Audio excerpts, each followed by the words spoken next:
I speak in a low tone. The words are measured and plain. Each line comes like a small lamp.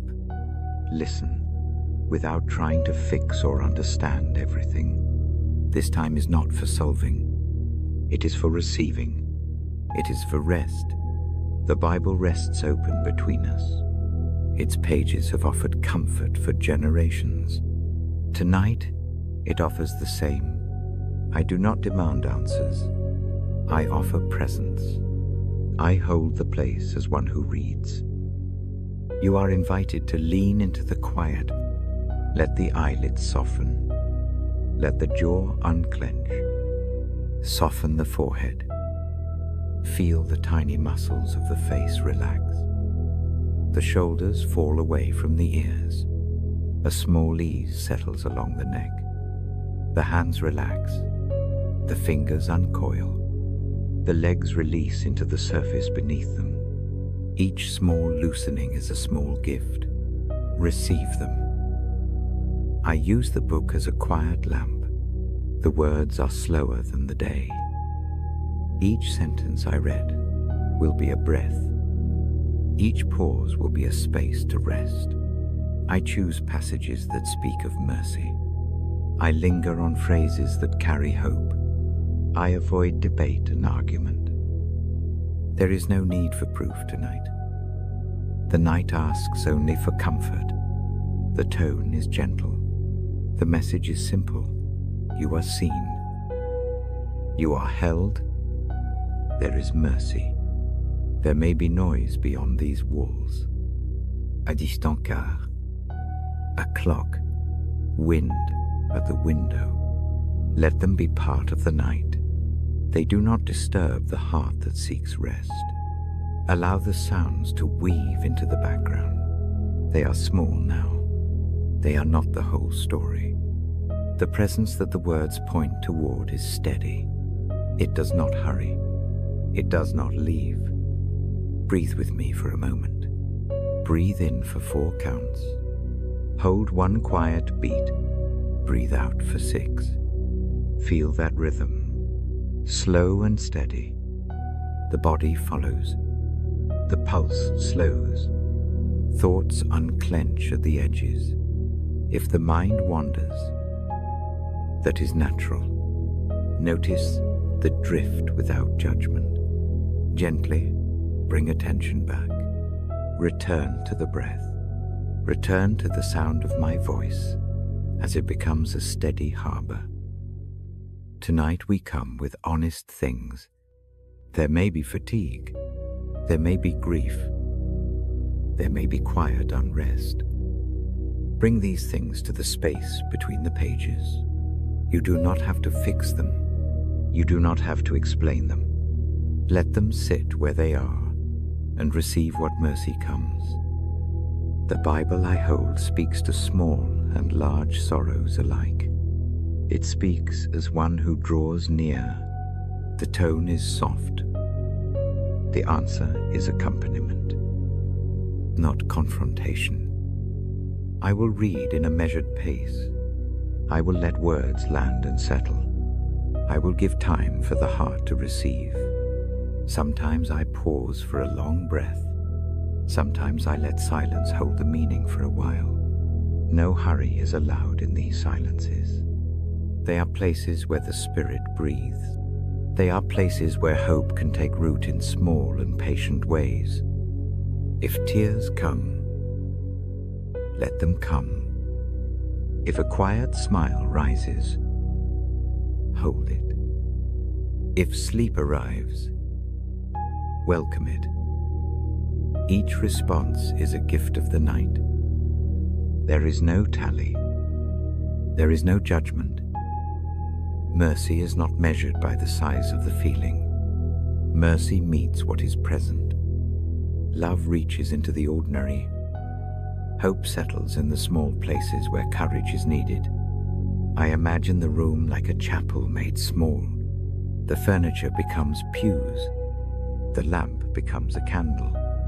The Bible becomes a simple book opened in the center. We gather not in ceremony, but in comfort. I read from this place of care. The images are gentle. Think of a river that flows slow and cool. Think of a hand that steadies when the footing is uncertain. These images are not distant ideas. They are small, reachable visions of mercy. There is a hush that comes when listening deeply. It is a quiet pulled around the ears. Notes of the world fall away. Noise becomes a soft background wash. In that hush, words have room to breathe. They enter softly and take up space. Allow this hush to gather now. Let it be a cloak. Let it hold whatever you carry. I keep the reading free of heavy argument. The aim is solace. The aim is assurance. The tone is like a bedside manner. It soothes. It reassures. It reminds gently.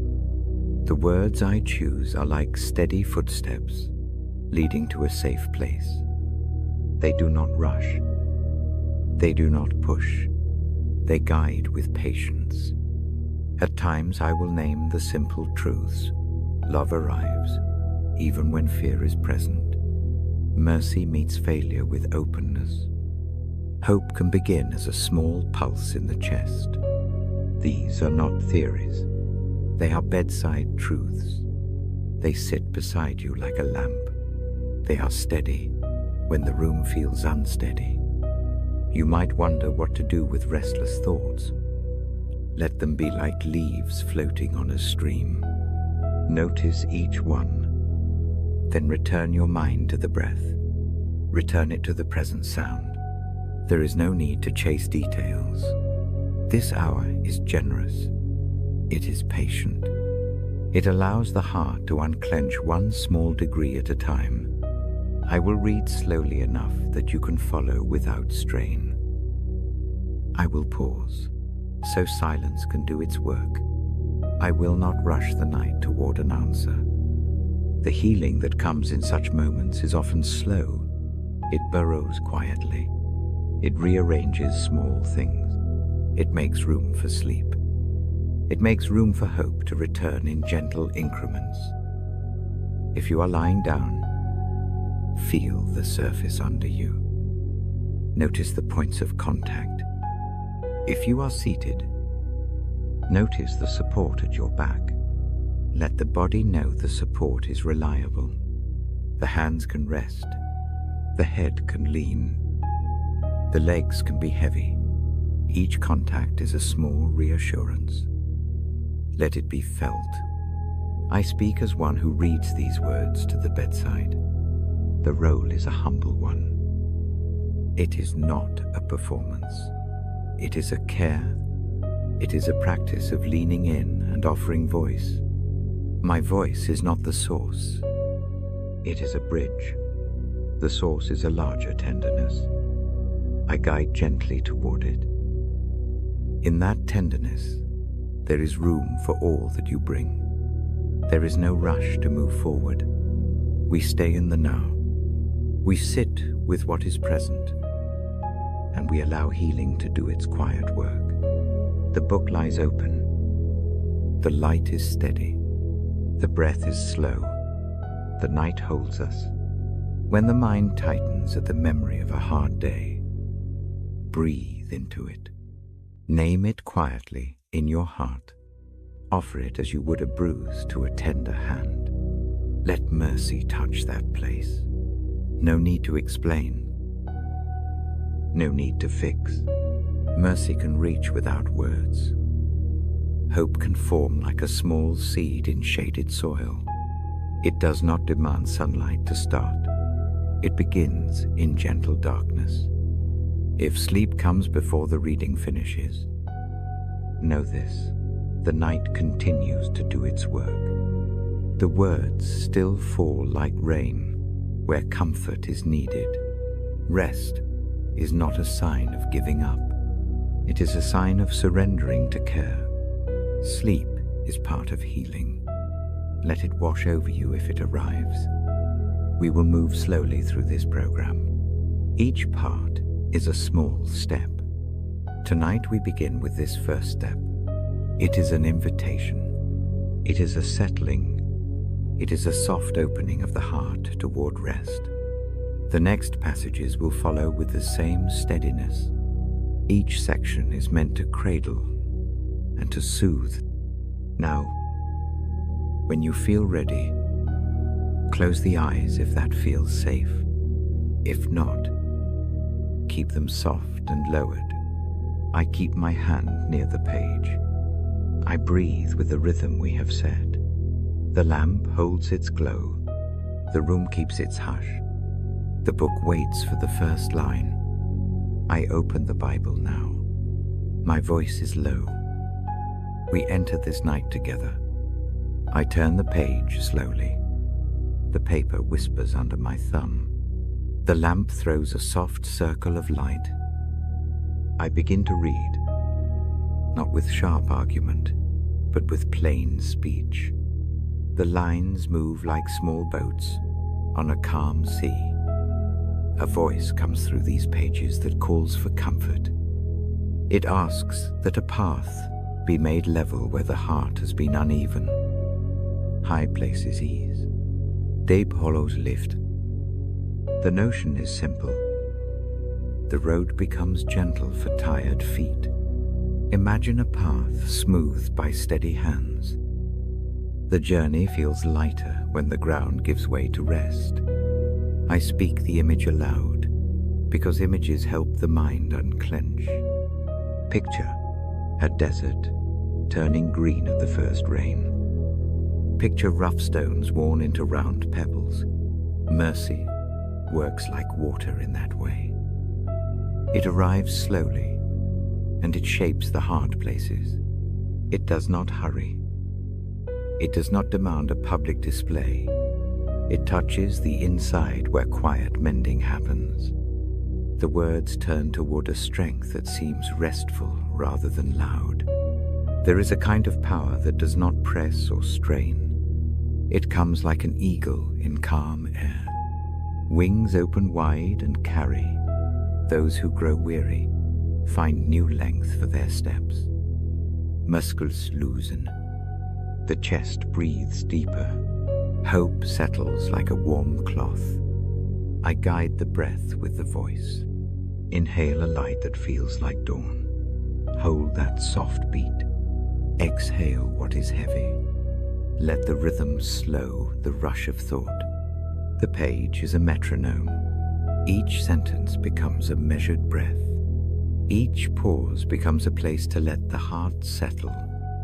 There is a line that reminds me of being known. The maker of stars counts them and calls them by name. That image is not meant to tidy every question. It is meant to rest the soul in a fact. Nothing is too small to be noticed. If a creator counts the stars, then the small daily things count as well. The thought comforts when the night brings loneliness. It suggests that the small, quiet corners of life are not unseen. A promise follows in quiet form. Where fear blooms, a hand reaches. Where shame gathers, light moves in like a slow dawn. This is not a demand for perfection. It is an offer to be called back into a steadier space. The invitation is gentle. There is no score to keep, only the steady presence that cares. I read about an invitation to come with hunger. There is a picture of a table set, of something warm and simple, offered without price. The idea is that nourishment for the soul is not a transaction. It is a gift. One need only come and receive. The mind can imagine sitting at the edge of that table. The hands can relax. The feet can stop the restless pacing. Words return to the theme of listening. The night often needs a soft ear more than a loud answer. To listen is to allow sound to do its work. The voice of the page asks for attention that is calm and small. It asks that the listener hold fewer tasks for a while. Let care rest. Let the need to fix unlearn its urgency. Sitting quietly is itself a kind of prayer. I steer away from debate and heavy explanation. The aim is not to win an argument. The aim is to hold a lamp for the one whose eyes grow tired. There is mercy enough in the pages for small failures and large ones. Grace arrives without interrogating every choice. It receives what comes and breathes patience into the places that ache. Sometimes an image of returning appears. People come back from wandering. Roads bring them home. This return is gentle. It is not a fireworks moment. It feels like a key sliding into a familiar lock. The body exhales. The shoulders drop. The heart unclenches with a tiny, relieved sound. Home is a simple word in the quiet. It holds rest without too much explanation. I let silence come long enough to mean something. Silence is not empty. It is fertile ground. In that quiet, the images I have read take root. A seed of peace presses against the dark soil and waits. Growth often begins where lights are low. Hope can start as a whisper and then tilt toward morning. The book speaks of words that do what they intend, like rain that soaks the earth. These words do not return void. Think of a small act of kindness that seems to vanish into the day. Later, it becomes a river for another life. A single sentence offered in patience can be the root of calm. The night holds such small seeds. I linger on the thought that needing rest is not failing. Rest is a work of trust. Lying down or closing the eyes is a practice. It is a decision to allow support where striving once stood. The room takes that as a signal. The lamp does not judge. The book continues to speak in gentle lines. If memories cut like a sudden chill, name them softly in the mind. Let them be like leaves that pass on a stream. Notice each one without hauling it ashore. Return to the warm image from the page. The steady presence at the center of the book does not flee when faults appear. It waits with a patient hand. I read of the one who calls by name and claims without shame. The language is careful and tender. It does not shout from a distance. It bends down close. That bending is the most human sort of mercy. It meets the small of the back, where burdens press, and says, with no harshness, "Come." The voice is reliable. It does not vanish when the world grows loud. There are plain commands in the text, but they are soft. They invite rather than coerce. Come, seek, listen. The tone is like a parent at the bedside, not a lectern. The words do not aim to fix all wrongs in a single night. They ask for small, steady responses. Turn the attention toward what steadies. Drink from what is offered. Let the mind be shaped by gentleness. As I read, images of creation return. Seas and skies are not indifferent. They are ordered with care. That order suggests a mind that keeps watch. If the world is tended, then the small human story is included. In that keeping, the thought comforts like a warm blanket placed over shoulders that tremble. I slow the syllables even more now. Each one becomes a small bell. Each bell calls the attention back to the present moment. The lamp seems to listen as well. The room grows deeper in hush. Breathing lengthens. If sleep comes, I will lower my voice and let the pages keep murmuring. If eyes stay open, I will continue to hold the lamp and read at the same slow pace. Either way, the night is working. Mercy is doing its quiet work, whether waking or sleeping. Before I close this part, I fold the thought of hope like a small cloth and place it where it can be found in the dark. It is not a promise that removes struggle immediately. It is a steady truth that the past does not have the final word.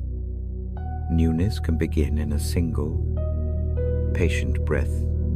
I mark the page with the ribbon. The place rests. The lamp does not go out.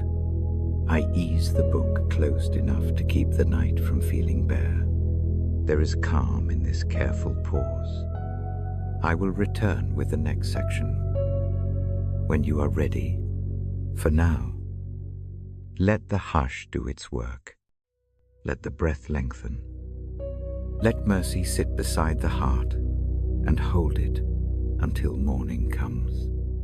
I turn the page and let the light rest on the letters. The paper is warm from my hand. The room keeps its hush. Tonight the passage leans toward an invitation. It reads like a small, careful knocking at the door. The knocking is gentle. The tone asks for a moment of reason, a moment of honest looking. It does not demand. It invites. A simple image comes first. Imagine a garment that has taken on the day. Stains press into the weave. The fabric holds the history of long hours. Bring that image close. Now imagine a basin of warm water. Not hot, just warm enough to loosen the edges of fatigue. A hand moves in circles. The stains begin to lift. That movement is like the offer before us, a chance to cleanse without shame. The work is not performed by harsh judgment. It happens by steady care. The idea of reasoning together feels tender in the dark. Reason here is not a lecture. It is a conversation. A voice bends down to listen and to speak without hurry. It says, "Come and let us look at this together." The words open a small space where truth can be named and met with mercy. In that space, mistakes do not become anchors. They become things that can be cleaned and set aside. I imagine the dirt turning pale and floating away. Tiny flakes drift like pale feathers. The motion is slow. The basin catches what dissolves. The hands rinse and lift. The cloth emerges lighter. The heart can imagine the same process. Worry and regret loosen under gentle tending. That loosening does not erase memory, but it eases the weight. Breathing helps the mind follow the image. Breathe in slowly for 4 counts. Hold a soft beat. Breathe out for 6 counts. Repeat this pattern a few times.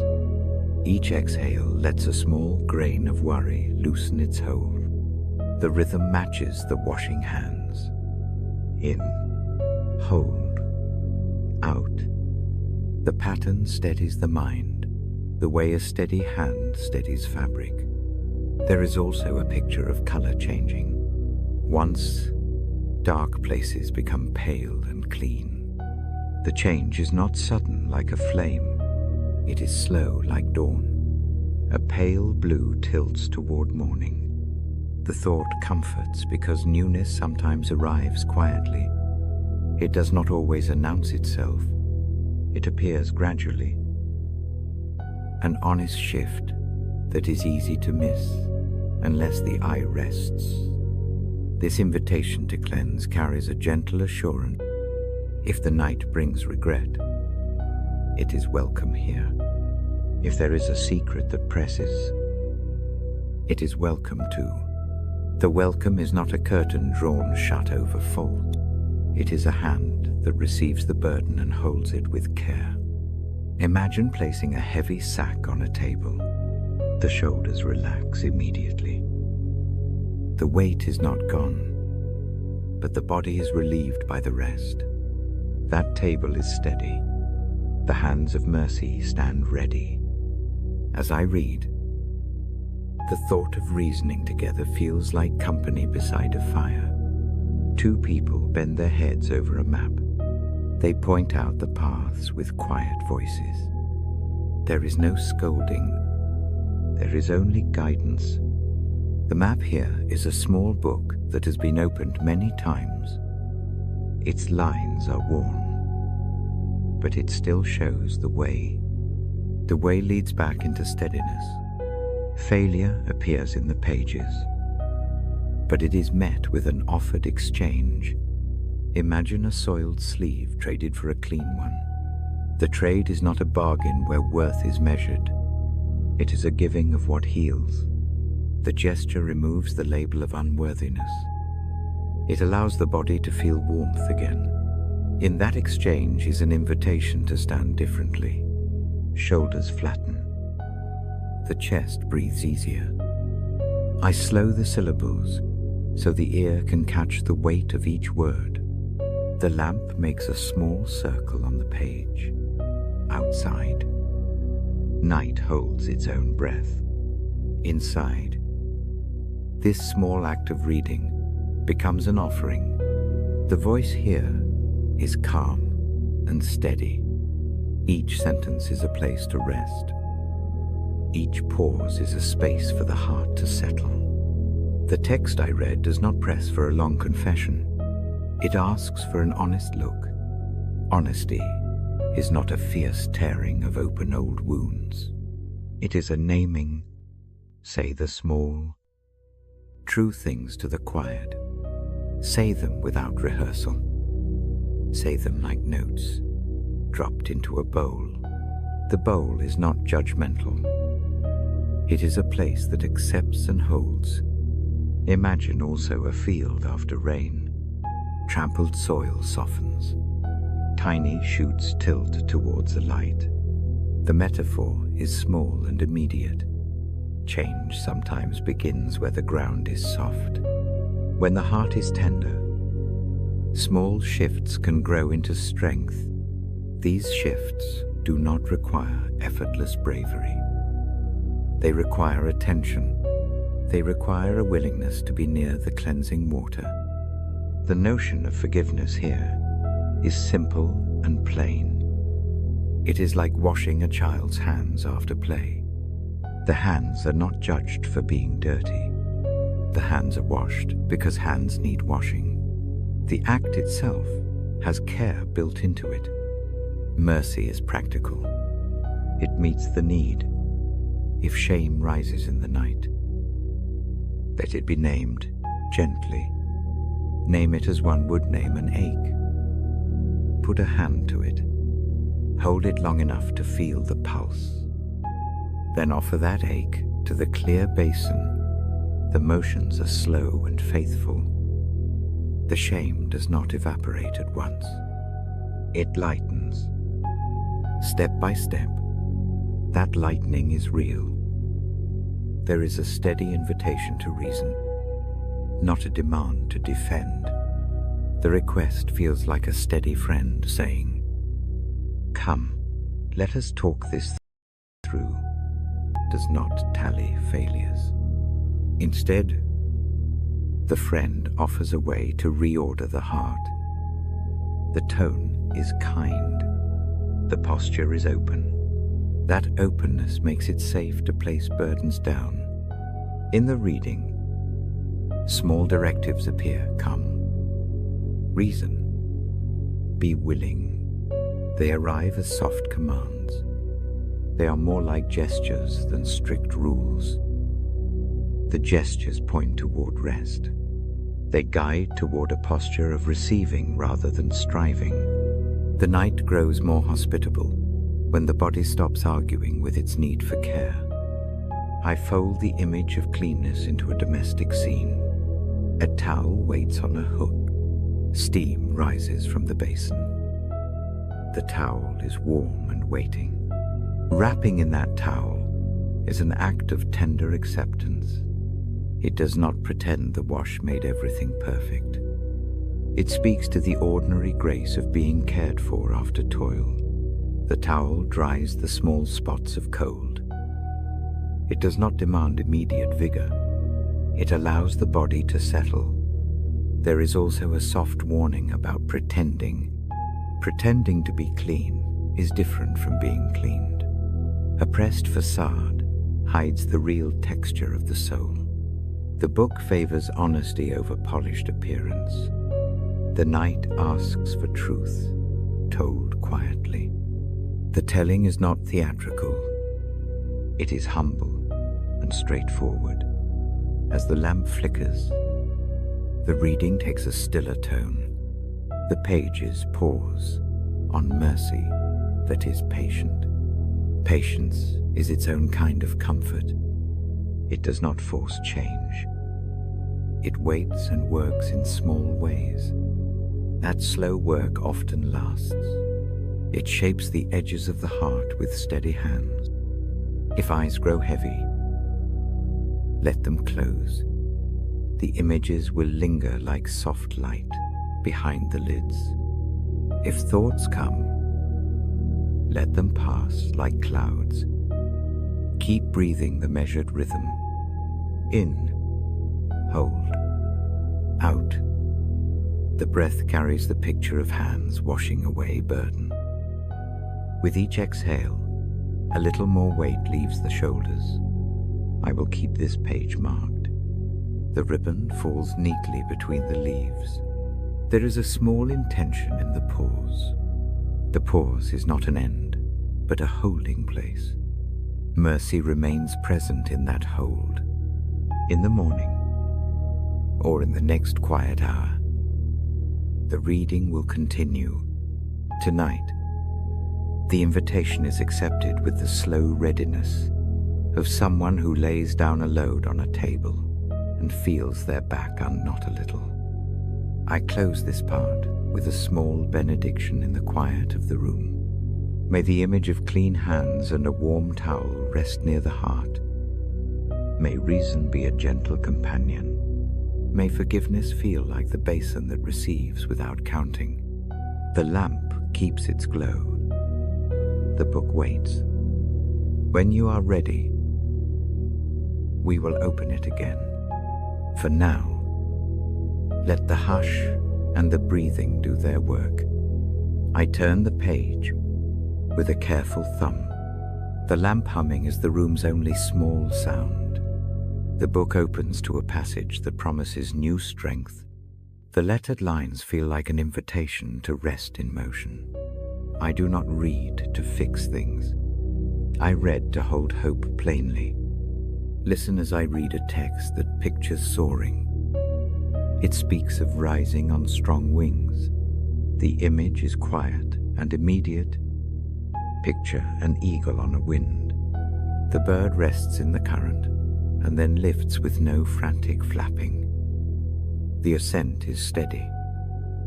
The effort is not frantic. It is confident, because the bird does not fight the air. It waits for the updraft and then allows itself to be carried. We take that image close. Imagine lying on a hillside. The whole body relaxes into the ground. Yet there is a knowing that when the wind finds the place, rising will feel easy. Waiting is not a passive absence. It is a posture. It is a readiness that keeps the body open to lift. The limbs soften. The chest opens. A small relaxation makes room for strength that comes in its own timing. The passage also suggests running without weariness. The running is an image of steady endurance. It is not the breathless sprint. It is a paced movement along a long, level road. Each footfall is measured. Each step knows the next will follow. Picture the feet on a soft path. The stones do not cut at the ankles. The path supports the soles. Endurance here is calm. It is a slow accumulation of motion that becomes strength. There is a line about walking without fainting. That picture settles in the quiet of the room. Walking implies deliberate steps. The gait is even. The journey may be long, but it is not desperate. A companion may walk beside the traveler. That companion is steady and unhurried. The notion comforts when nights feel long. It says that the heart need not be frantic to make progress. I read these images slowly. Each phrase lands like a soft foot on a wooden floor. The room holds them. Breathe with them. Inhale like a widening wing. Hold a gentle pause. Exhale the tightness. The rhythm of breath and image matches. The breath becomes an act of waiting, not merely of survival. Waiting upon the Lord. In the tone of the text, looks like a surrender of haste. It is a decision to stop pulling at doors that are closed. It is an ease of the hands and a trust that something steadier will move. That trust is not blind. It is the small faith that the morning comes because the night does not last forever. This is not a demand for immediate rescue. It is a quiet assurance that renewal comes in its season. The mind will sometimes ask for proof in that quiet. Thoughts may press, wanting action instead of patience. If that is where the mind goes, name it briefly. Say to the thought, I see you. Let it pass. Return to the image of wings and to the steady in-breath that fills the chest slowly. The act of noticing calms the rush enough for the waiting to be real.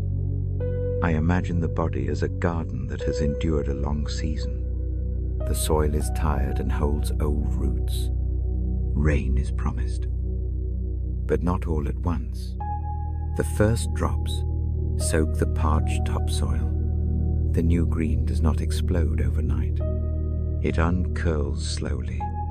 Renewal is that slow return of color. It begins at the edges and then spreads. The promise is not instant transformation. It is careful return. There is a gentleness in the idea that strength is renewed, not manufactured. It arrives through rest that is active in its patience. The heart loosens. The limbs find their ease. The mind stops tallying failures and begins to notice small recoveries. A morning without dread. A hand that unclenches. A smile that lifts without explanation. These are the small returns that mean something in the long run. If worry presses into the ribs like a small stone, place it on the table in the imagination. Lay it down and let the hands be free. The act of setting down is a kind of waiting. It loosens the shoulders. It creates space for the current that will lift if allowed. The stone remains real, but the body learns that it need not carry it alone all night. The text I hold speaks in the voice of a close companion. It does not demand a dramatic confession or loud repentance. It calls for a turning of attention. Come to a quiet place. Rest there. Expect renewal. That expectation is not arrogance. It is trust. Trust opens the body to be healed gently. I read the words with a light cadence. Each sentence is a small bell. Let the sound be a marker. When the sentence ends, stop and feel where the breath sits. The pause is as important as the words themselves. The silence after speech is a place where the promise can settle. Allow it to do so. There is freedom in permitting weakness to be honest. The passage does not shame fatigue. It names it plainly and then offers something patient and practical in response. The response is like a long exhale after a held breath. The relief is small, but steady. Over time, those small reliefs build into courage for a new day. Think of an old blanket tucked into a chair. It keeps its warmth even when the room cools. When hands folded, the fabric offers warmth again. Strength sometimes functions like that blanket. It stores quiet warmth. Waiting becomes the act of holding the blanket close until the chest remembers comfort. The memory of warmth kindles new motion. The promise is not a fine print that requires perfect conditions. It meets the worn and the hopeful alike. The one who waits may carry scars. Those scars do not disqualify. They are not obstacles that cancel renewal. They are part of the map. Renewal respects them. It moves around them and through them. That movement is gentle and wise. If sleep comes while these images still breathe, allow it. Sleep is part of the renewal. The body repairs in the quiet. Dreams sometimes stitch loose edges. The page keeps its place. The lamp will burn a steady pool of light until the reading resumes, or until the night deepens further. Either way, the promise does its work, whether eyes are open or closed. If eyes stay open, fold the image of the eagle into the shape of your chest. Imagine wings that are broad and patient. They do not flap in panic. They hold a calm steadiness. Let the ribs expand into that steadiness. Let the shoulders drop with emotion. Feel how much lighter the neck becomes when it does not have to carry tension. There is also a quiet insistence in the text on perseverance, not a noisy, strained push, a slow, faithful pressing forward. The kind of pressing that remembers storm seasons have passed before. The kind that knows there is a rhythm to the world and that human hearts can be tuned to it. The tuning takes attention and rest. I mark the passage with the ribbon. The page rests open for just a moment longer. I let the light linger on the paper. The room holds a hush like a small breath. The promise of renewal settles there. Patient and sure, it asks only for a posture of waiting that is not empty, but attentive. Before closing the book, I lay a small blessing into the space between us. May the night carry the image of steady wings. May the promise of renewed strength rest near the heart through the long hours. May waiting be a quiet readiness rather than a heavy pause. May hope, soft and persistent, find purchase in the chest. The lamp keeps its glow. The page waits for the next night to open again. For now, let the body become still. Let the breath keep its slow measure. Let the promise be a small light to hold on to until the morning comes. I settle the Bible in my lap and breathe with you. The page rests open, where a finger marks the line. I read slowly the thought that comes from Isaiah. I say it in plain words God remembers. He is your comfort. His tenderness is wider than any trouble the day could make. He is with you even in the silence of the night that stretches long and thin. That silence can feel sharp. It can feel like an empty room pressed close. Yet here, in that same silence. I name another thing. There is a presence like a steady hand laid across the small noise in the chest. It does not shout. It does not force. It keeps company. The comfort is not a loud fix. It is a quiet staying that makes the edges less hard. Listen to the way the words sit. They spread like a soft cloth over things that ache. Imagine a dark hillside. The stars do not solve the cold. They simply sit and glimmer. Their light is calm. It does not hurry the day. In that calm, warmth gathers. You can imagine that warmth brushing the skin. It is not a cure of all things at once. It is a relief for this moment.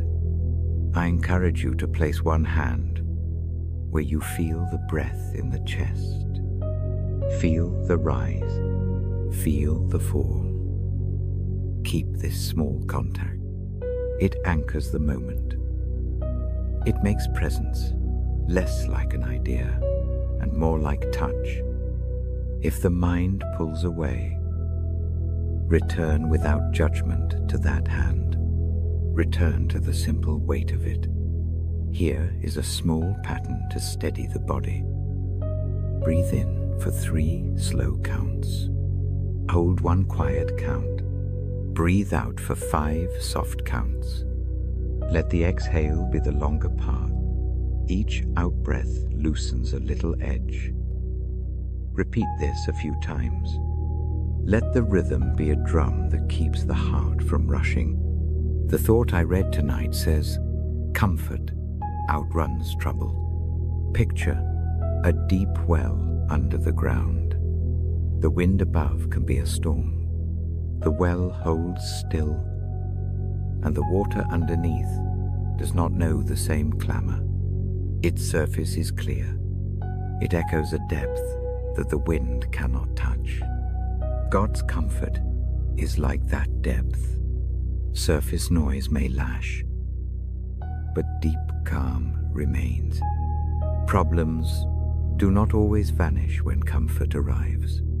Sometimes they only change shape. The room can still hold the throb of worry. The mind can still churn like a small sea.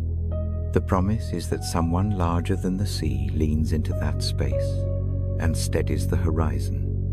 That steadying changes how the waves feel from the shore. It does not deny the waves. It supports the shore that receives them. Sit with that image for a moment. Imagine a keeper who sits at the bedside. There is no hurry in the keeper's hands. He listens with a steady ear. He does not tally faults. He does not remind of failures. He only watches and holds. To be watched in that way is not a verdict. It is care. The heart finds room to uncoil. I tell you this because the night can bring small accusations. It can replay the day's edges. When those thoughts come, do not chase them. Let them be like footsteps that pass in the hall.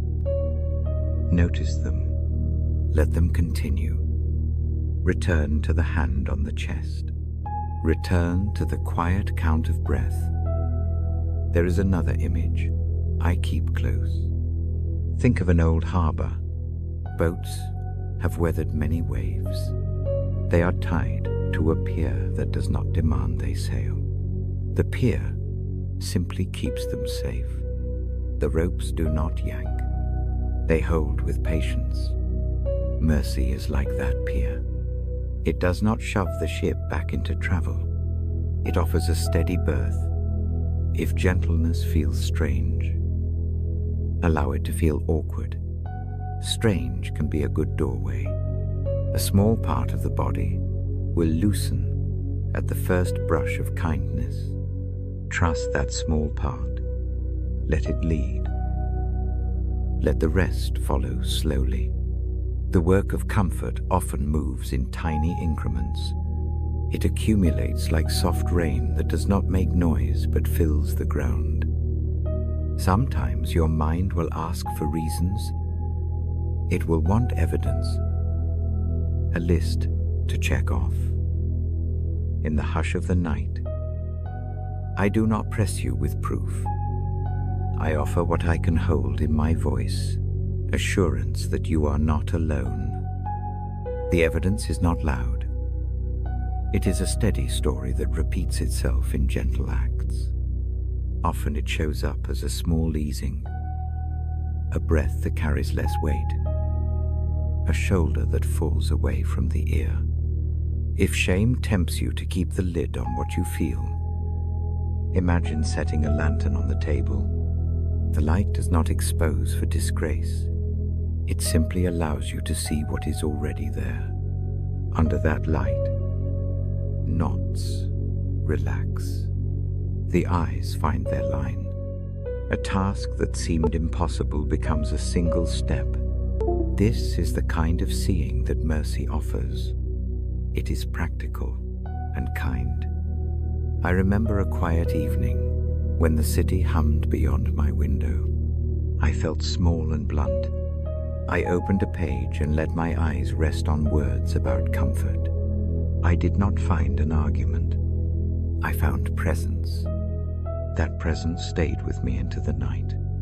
I slept with the image of someone who did not leave at midnight. I share that memory not to make a promise you must prove. I share it because small witnesses matter in long nights. Allow your body to settle more deeply. Now, find a place where bones meet mattress or chair. Let the places of contact hold you. Notice any tension in the jaw or in the belly. Imagine that tension as a tight knot. Picture the knot loosening like a shoelace untying. The motion is slow. It does not snap. It eases. The relaxation moves outward from the knot. God's comfort surpasses earthly trouble in the sense that it holds a wider view. A hand can hold both the small ache and the larger story at once. It does not pretend pain is absent. It promises a company that endures beyond the moment. Think of a long road and a companion walking with a lamp. The lamp does not carry away the distance. It makes each step visible, safe, and possible. If sleep comes before the reading finishes, let it come. Sleep is part of the comfort. It is not a failure. It is a surrender to care. The breaths will continue to slow. The presence I have named will not stop because eyes close. The keeper at the bedside continues to watch. The lamp of kindness stays lit in the margin of the mind. If wakefulness remains, hold the thought of being accompanied. Place both hands over the heart. Feel the pulse like a steady drum. Each beat is a small assurance. The rhythm is a conversation that does not require words. Allow it to be a proof of being alive and held. I will not push you to sums or answers. Tonight is for quiet tending. The scriptures I read sit like a field left to winter. Under the frost, life rests and gathers strength. The promise is not immediate bloom. It is patient return. In the morning, or in the next calm hour, green will appear. For now, permit the rest. As I mark the page, I do it with care. The ribbon falls between the leaves like a soft seam. I close the cover just enough to keep the place. My hand lingers there. The gesture is small and deliberate.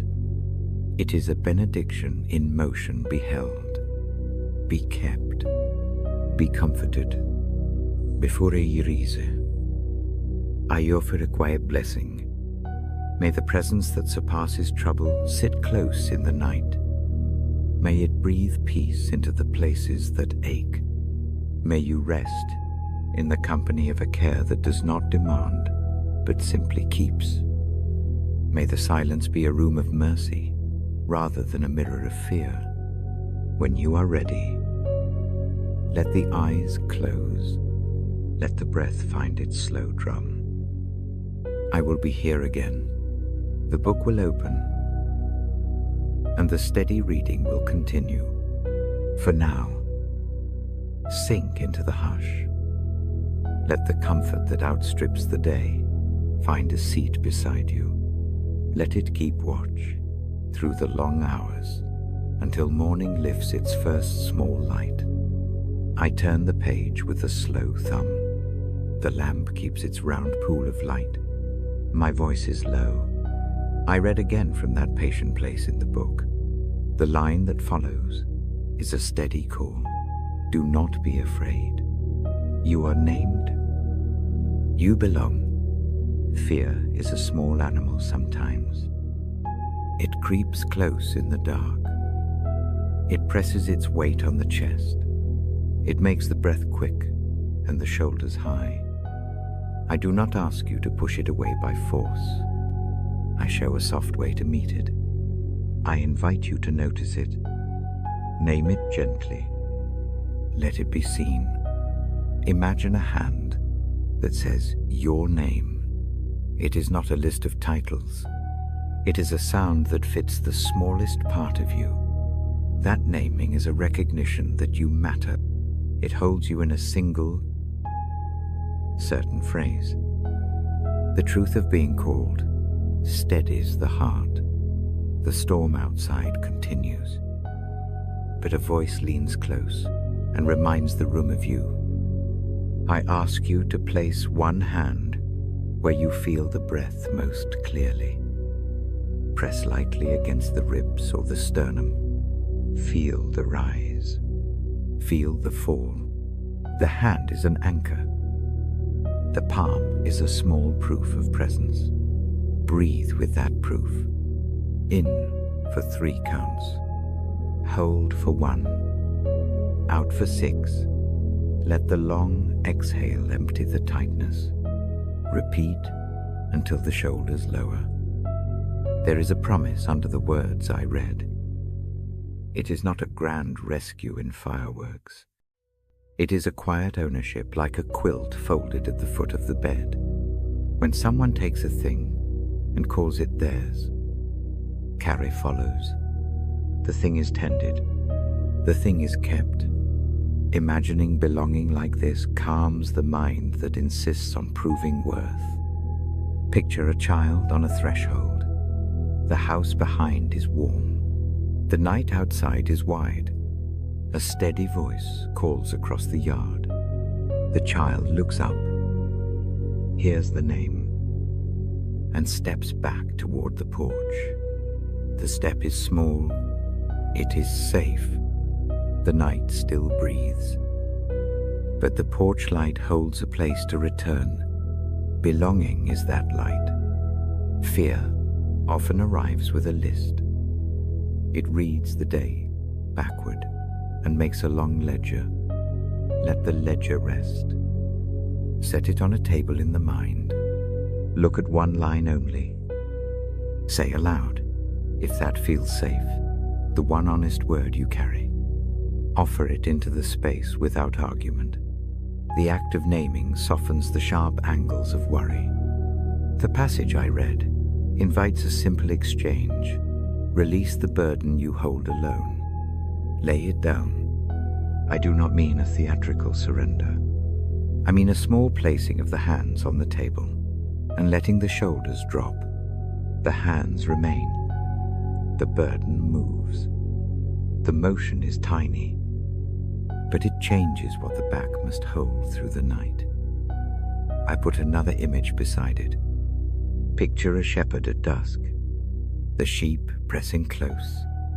The shepherd does not count worth by looks. Each animal is guided by a familiar touch. A crook turns a wayward neck. A cloak warms a chilled body. Care is practical.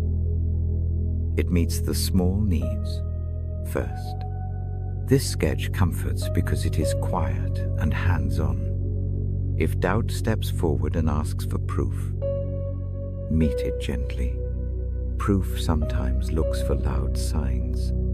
In the hush of evening, proof can be a steady presence. Watch the lamp. See how the light keeps its place, though wind moves the curtains. The lamp keeps its work without drama. That quiet constancy is a kind of proof. When fear tightens at the base of the skull, move the jaw, let the teeth part, let the tongue relax. Small muscular loosening sends a signal to the rest of the body. The tension is not required. It is a small, practical work. The Bible I read likes practical acts. Wash a hand in warm water. Fold a blanket. These small things show mercy in motion. Sometimes I ask you to imagine a safe room. The walls are simple and kind. They do not demand explanations. A single chair waits. A window opens to a small star. Sit there in the imagination. Feel the chair hold you. Let the window remind you the world is wide beyond the worry. Yet the room is enough for now. Enough is a powerful word at night.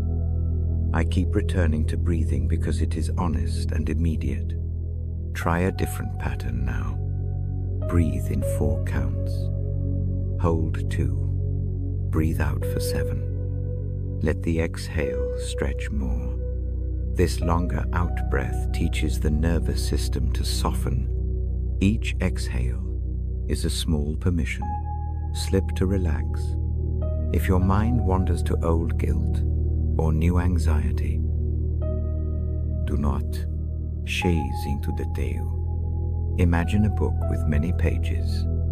Take a single page and write the small truth I am seen. Close the book gently. Put it on a shelf.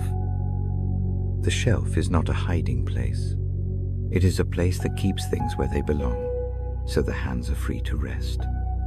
I read words that ask for trust in a tone that is not demanding. The voice in the scripture leans close. It does not hurl commands from a distance. It bends to the bedside. The posture is intimate. The care is particular. That closeness matters because it changes fear from a public accusation to a private tending. A harbor appears in the next image. Boats toss in a storm offshore. But a pier holds a line taut and quiet. A rope is strong enough to keep the boat from drifting. That rope is tender. It becomes an emblem of steady ties in the night. If you carry a long list of fears, picture them tied together and laid beside the dock. The rope is not judgment. It is support. I will not press you to a sudden faith that banishes every worry. The book I keep does not promise instant erasure. It offers a companion who stays when the issues are messy. The presence waits through the night. That waiting is the work of love. It does not hurry the human heart. It accompanies it. If tears come now, let them. They are not failures. They are a way the body moves tension out. If a small, quiet smile comes instead, hold it. The smile is a witness that the night admits softness.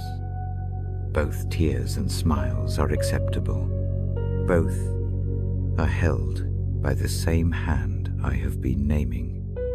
Imagine being carried for a short stretch, not forever. Just the part where steps fail. A shoulder lifts. A back straightens. The act is gentle and brief. Being carried is not shameful. It is practical. It allows the muscles to rest and remember how to stand again. Let the thought of being carried rest like a warm cloth over a tired shoulder. There is a reassurance tucked in the text that fear is not the final word. The narrative of the day does not crown the night. The night is not the judge. A larger story threads through both. It is patient and wide. It gathers small moments and arranges them into care. That perspective does not erase pain, but it gives a new frame to hold it. I close this part with a simple practice. Put one hand over your heart and the other on the belly. Breathe slowly. Feel both places move. Whisper nothing. Just count the breaths until the thought of fear loses its edge. The body will follow the breathing. The heart will echo the calm. The night will keep its slow work. I mark the page with a ribbon and let the paper rest. The lamp remains. The room stays quiet. I pause in this small place between words and the world. When you are ready, we will open the book again. For now, rest with the knowing that you are named. You are held, and you are kept through the long hours. Let that keep your shoulders soft and your breath long until morning. I turn the page and settle the Bible back into my lap. The lamp keeps its small circle of light. The room listens. The word at the top of the page reads like a gentle promise forgiveness. Through understanding, I read that line and let it sit between us. The phrase opens like a window. Forgiveness is not sudden. It often arrives like a slow season. It looks less like fireworks and more like thawing. I do not mean forgetting. I mean learning the shape of a thing until the sharp edges feel smaller. Understanding is the hand that eases the hurt. It does not excuse harm. It explains the context that created it. In that explanation, mercy finds room to move. Picture a garden gate. It is scratched and weathered. Someone passed through it in a hurry. The latch got bent. The gate does not lock easily. No. Stand with me beside the gate for a while. Look where the metal bent. See the handprints on the wood. Notice the footprints in the path beyond. The gate's damage tells a story. That story holds small details. Knowing the details changes the way the gate appears. It does not make the damage vanish, but it changes the voice used to name it. Understanding means learning the story behind the action. When anger or hurt comes, the mind often wants a quick verdict, but a verdict hurts as a closing. Understanding opens. Imagine untying a knot in a rope. If the fingers yank, the knot tightens. If the fingers trace the loops and loosen one by one, the knot softens and gives. Forgiveness works like that. Tracing. It is tender, patient, and very practical. Let the breath follow this image. Inhale calmly for 3 counts. Hold 1 soft beat. Exhale for 6. Repeat that rhythm with each exhale. Let 1 small jag of anger ease its grip. The rhythm moves like hands at work.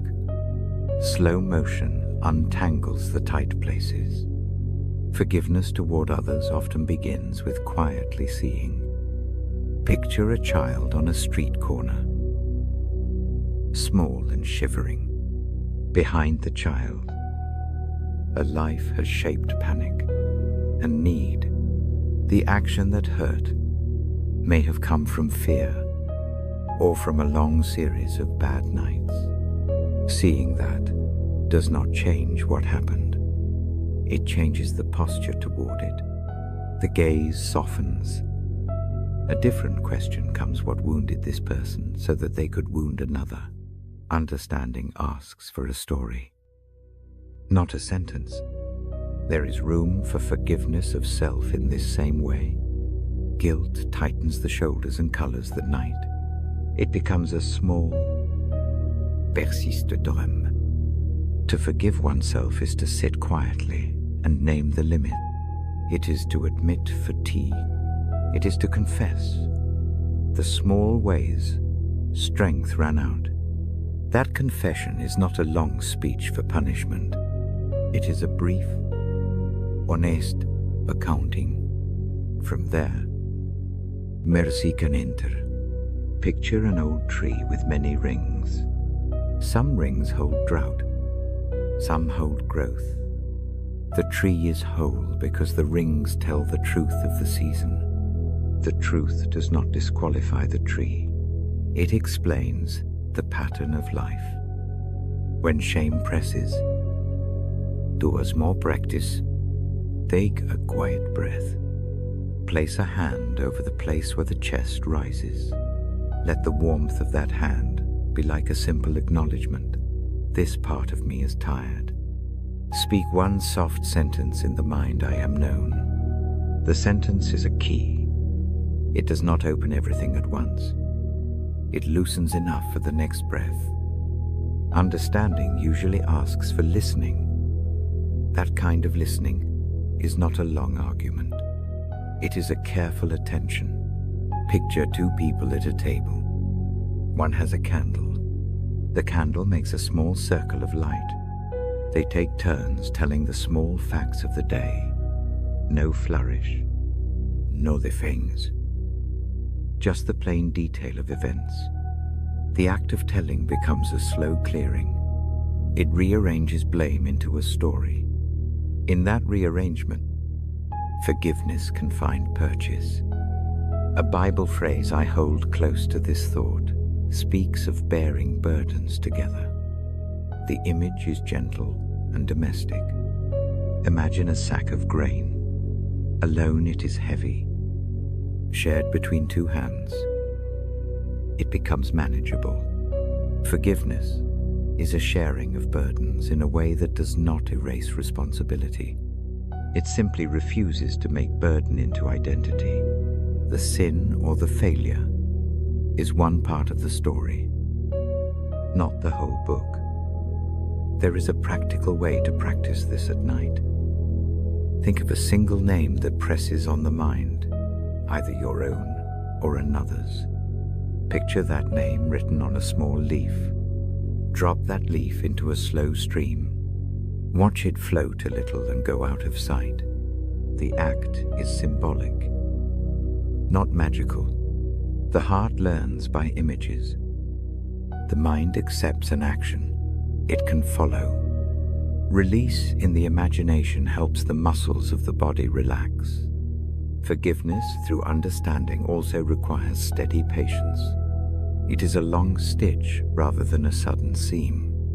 Do not expect it all tonight. Relief may come as a slow easing in the jaw.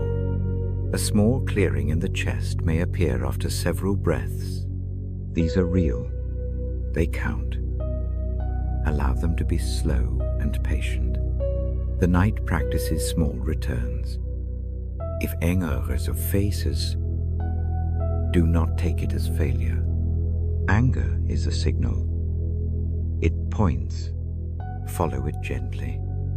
Ask what the anger is guarding. Often the answer will be fear, grief, or a sense of being diminished. Understanding these roots is like tracing a culprit back to a different culprit. The original harm shifts into a more human place. When the place is human, mercy can be directed there. Mercy is more able to work on a person than on a mystery.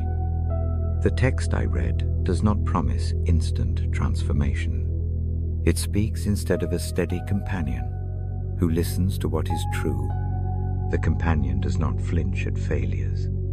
The companion keeps watch through the small nights. That watching is a kind of forgiveness already. To be watched tenderly is often the start of forgiving oneself and another. There is a gentle exercise for forgiving those who cannot be seen.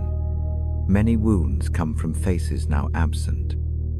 For such names, imagine placing a small pebble on a riverbank. Give the pebble a brief name. Leave it there. Walk away slowly without picking it up. The act trains the hands to let go.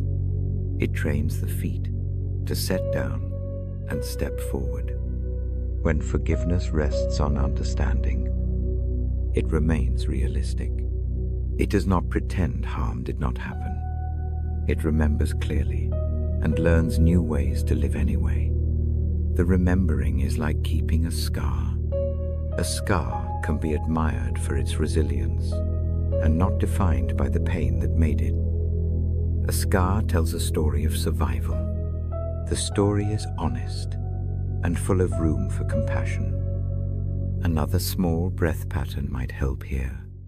Breathe in for 4 counts. Hold for 2. Breathe out for 8. The exhale stretches longer than the in-breath. Let that longer out-breath be like an offering. With each out-breath, imagine a tight knot loosening by one loop. The body begins to trust that tension is not permanent. God's understanding is not distant. It notices the small facts that others miss. That deep knowing is tender because it fills in the whole story. Being seen by such an understanding does not make the past vanish. It makes the present safer. Safety allows the hands to let go of burdens they have carried alone. When mercy meets story, a different life becomes possible. There will be nights when the mind wants to rehearse the wrongs. Over and over. That loop can be tired down with a small ritual. Take 3 slow breaths and name one thing learned from the hurt. It may be as simple as a boundary that needs setting, or a need for rest, or the name of an emotion finally faced. Learning is not always pleasant. It is often useful. Use that small learning as an anchor. It turns the hurt into wisdom. Forgiveness through understanding ends tonight's passage on a quiet promise that mercy learns the facts and then moves. Mercy is not blind compassion. It is informed presence. It stays with truth. And it also makes room for repair. The repair is slow. It is tender. It is possible. I mark the page with the ribbon. The lamp pools light on the leaves for a moment longer. The room keeps its hush. Lay the head back if that feels safe. Let the breath fold into the measured patterns. The small images, the gate, the knot, the leaf on the stream, linger like soft lights behind the eyelid. Before the book closes, offer one small practice to the night. Place a hand where the ribs lift. Breathe in and name one honest piece of the story. Breathe out and imagine setting it down on a shelf. Let the body feel that simple motion. Rest does not mean forgetting. It means trusting the work of understanding to continue in the slow hours. I close the cover gently and keep the ribbon in place. Tonight's benediction is quiet. May understanding attend the heart. May mercy find the small facts without haste. And may forgiveness come as a soft, patient companion in the long hours. When ready, sleep. The book will be here when morning comes. The reading will continue another night. For now, let the hush do its work. I turn the page with a slow thumb. The lamp makes a small warmth on the paper. The room holds its hush. The line at the top sketches a promise of change that feels like music. I read it as an image, not a lecture. The world itself rejoices. The hills lift their voices. Rivers clap their hands. Even stones know how to sing. I slow my voice more than usual. Each word falls like a small bell. The sound is light and clear. Listen with the ear you use to notice rain on a tin roof. Let the picture build quietly in the mind. Imagine a morning that arrives without hurry. The sky is the color of new linen. Trees that were once bowed stand upright. Their branches move as if waking from a long sleep. Leaves lift and turn. The motion is not frantic. It is the simple work of a thing remembering its purpose. In that remembering there is joy. I picture a meadow where long silence used to sit. Now the grasses sway in slow music. The motion is easy. Small flowers open like hands. They do not burst. They unfold kindly. The sound is soft. It is like a choir that has never sung loudly, but carries a steady tune. This is the kind of joy that grows without demand. There is a small, steady peace in the image. Mountains that seemed stern now tilt their faces towards the sun. Their slopes breathe out a color that is warmer than before. They do not change their shape in a dramatic way. They simply allow a sound of praise to pass over them. The praise is not loud. It is a kind of contentment that moves a slow, sure current beside it. I ask you to rest a hand over the heart. Now, feel the rise. Feel the fall. Let that motion match the world I have painted. The breath is gentle. Breathe in a quiet that almost fits the shape of a smile. Hold the small stillness. Exhale slowly, and let the picture sink deeper into the body. Joy here is not a command to be cheerful. It is a gradual rearranging. Think of a room you have kept in shadow for years. A soft light is moved across the floor. Dust motes turn into a small constellation. The furniture seems cleaner because someone has opened a window. The room does not become new overnight. It becomes available to new things. The text suggests that creation itself responds when mercy moves. The earth seems to remember how to dance. That motion is not meant to erase sorrow. It sits beside sorrow and changes the distance between pain and praise. Imagine grief at the corner of a field. In time, green begins to fringe its edges. The fringe does not deny the corner. It surrounds it with life. I set the breath to a steady pace. In for 3. Pause lightly. Out for 5. Let the exhale be the generous part. With each out-breath, picture one small thing in your life shifting its balance. A stubborn worry tilts toward acceptance. A small regret loosens its grip. The changes are tiny. They are true. I hold an image of a child stepping onto a porch after a hard day. The child breathes in the scent of bread. The shoulders drop. A laugh escapes without fanfare. The laugh is more like relief than pride. Joy begins as relief. It grows like moss on the north side of a stone, quiet and persistent. The passage I read hints that the rough edges of the heart find smoothness. That smoothing is practical. It is the result of small acts. A word of kindness, a hand that rests, a habit of prayer like screens on a porch that keep the heavy flies out. The work of joy is often domestic. It folds socks. It makes tea. It tunes the cadence of the day. If a memory for you is a hard knot, imagine a long ribbon finding that knot.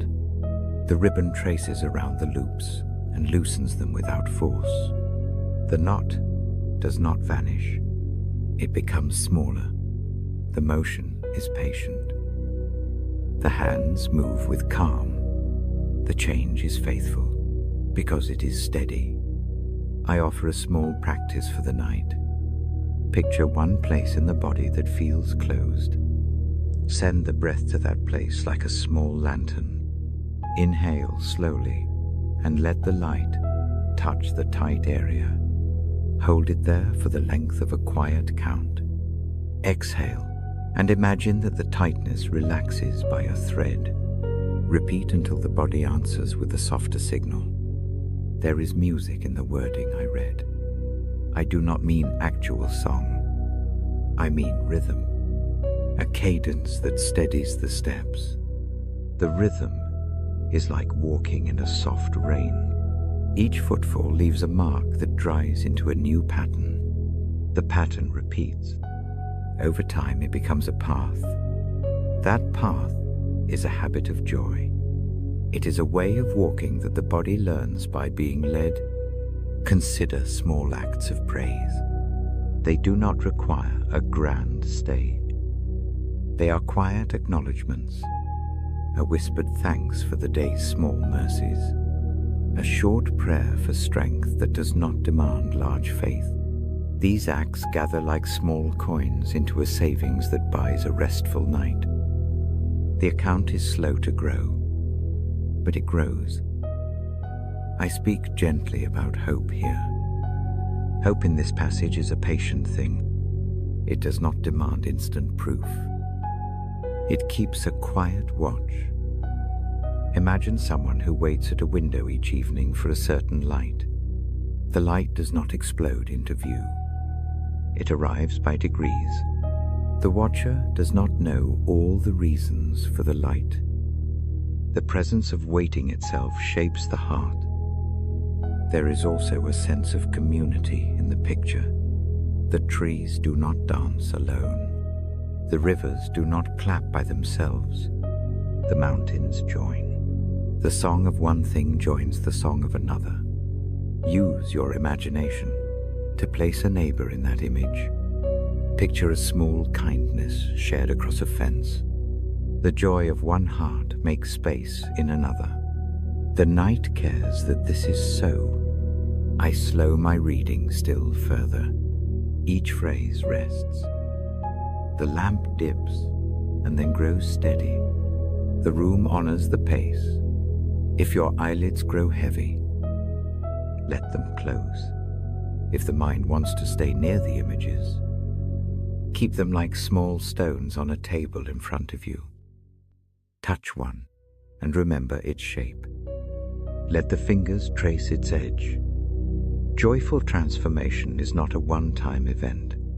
It is a way the world learns to breathe again. It does not promise that sorrow will leave forever. It promises that sorrow will have company. It promises that the company will be gentle, and that, in the presence of that company, the heavy things do not sit alone. Imagine a night where the moonlight makes a path on water. The path is slow and silver. The feet of memory walk that path and find that each step leaves a small blossom behind.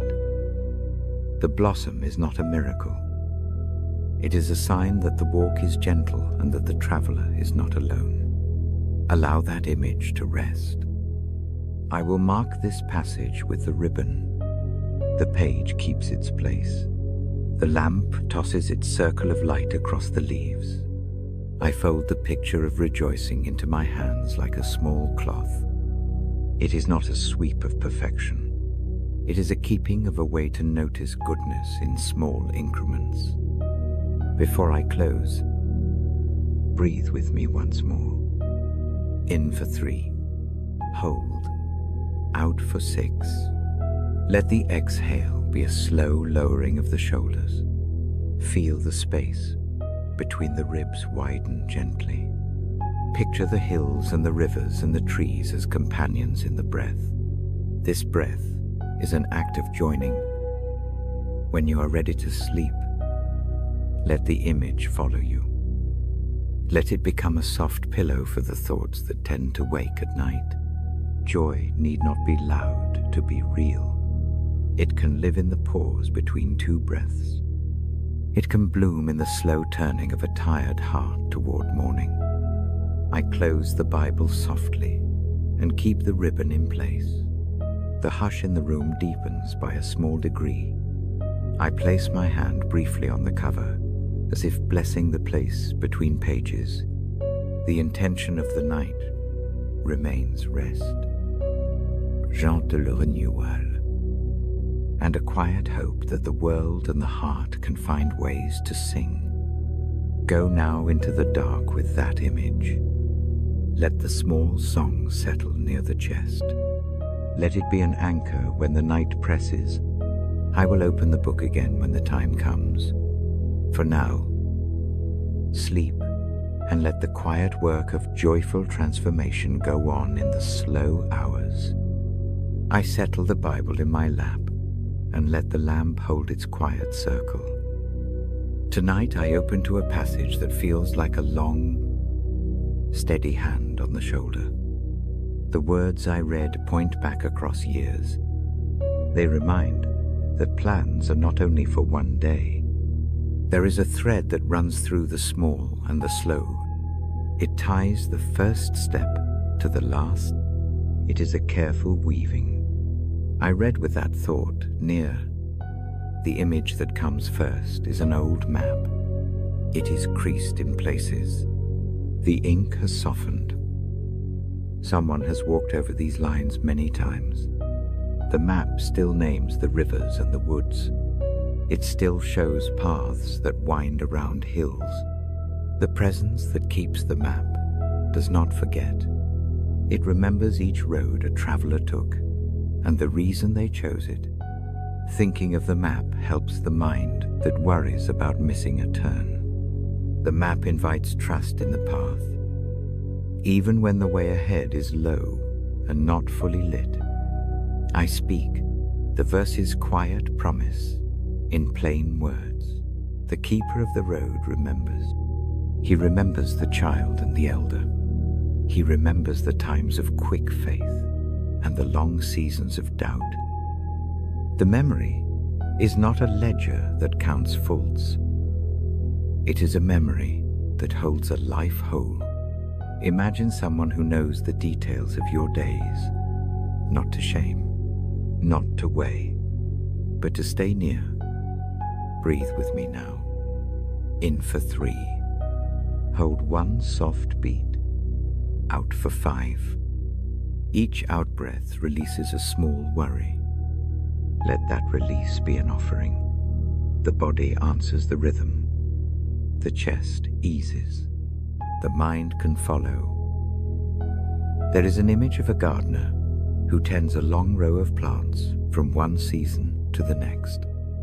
Hands are in the soil often. The gardener remembers which seed was planted in which plot. He knows which corner needs more shade and which needs more water. He does not forget a single seed because the work is a long habit. God's plans hold that sort of tending. They are not sudden. They are careful and continuous. That steadiness comforts when the future looks like a blank field. I place another picture beside it. Consider an old house with a deep cellar. The cellar stores jars of preserves. Jars are labeled with dates and small notes written in a steady hand. In winter, the stored food is a quiet proof that the summer's work was not wasted. Memory is like that cellar. Plans that were set in motion long ago can be drawn upon now. The heart can find sustenance in what was once planted. Do not mistake remembering for controlling. Memory is not a machine that forces each piece to fall into place on command. It is more like a tapestry. Threads cross. Some knots hold tight, others loosen with time. The tapestry's pattern still has meaning. Even as colors soften, seeing the pattern helps the hands that are new to it. The knowledge of a greater design lowers the urgency of the fingers.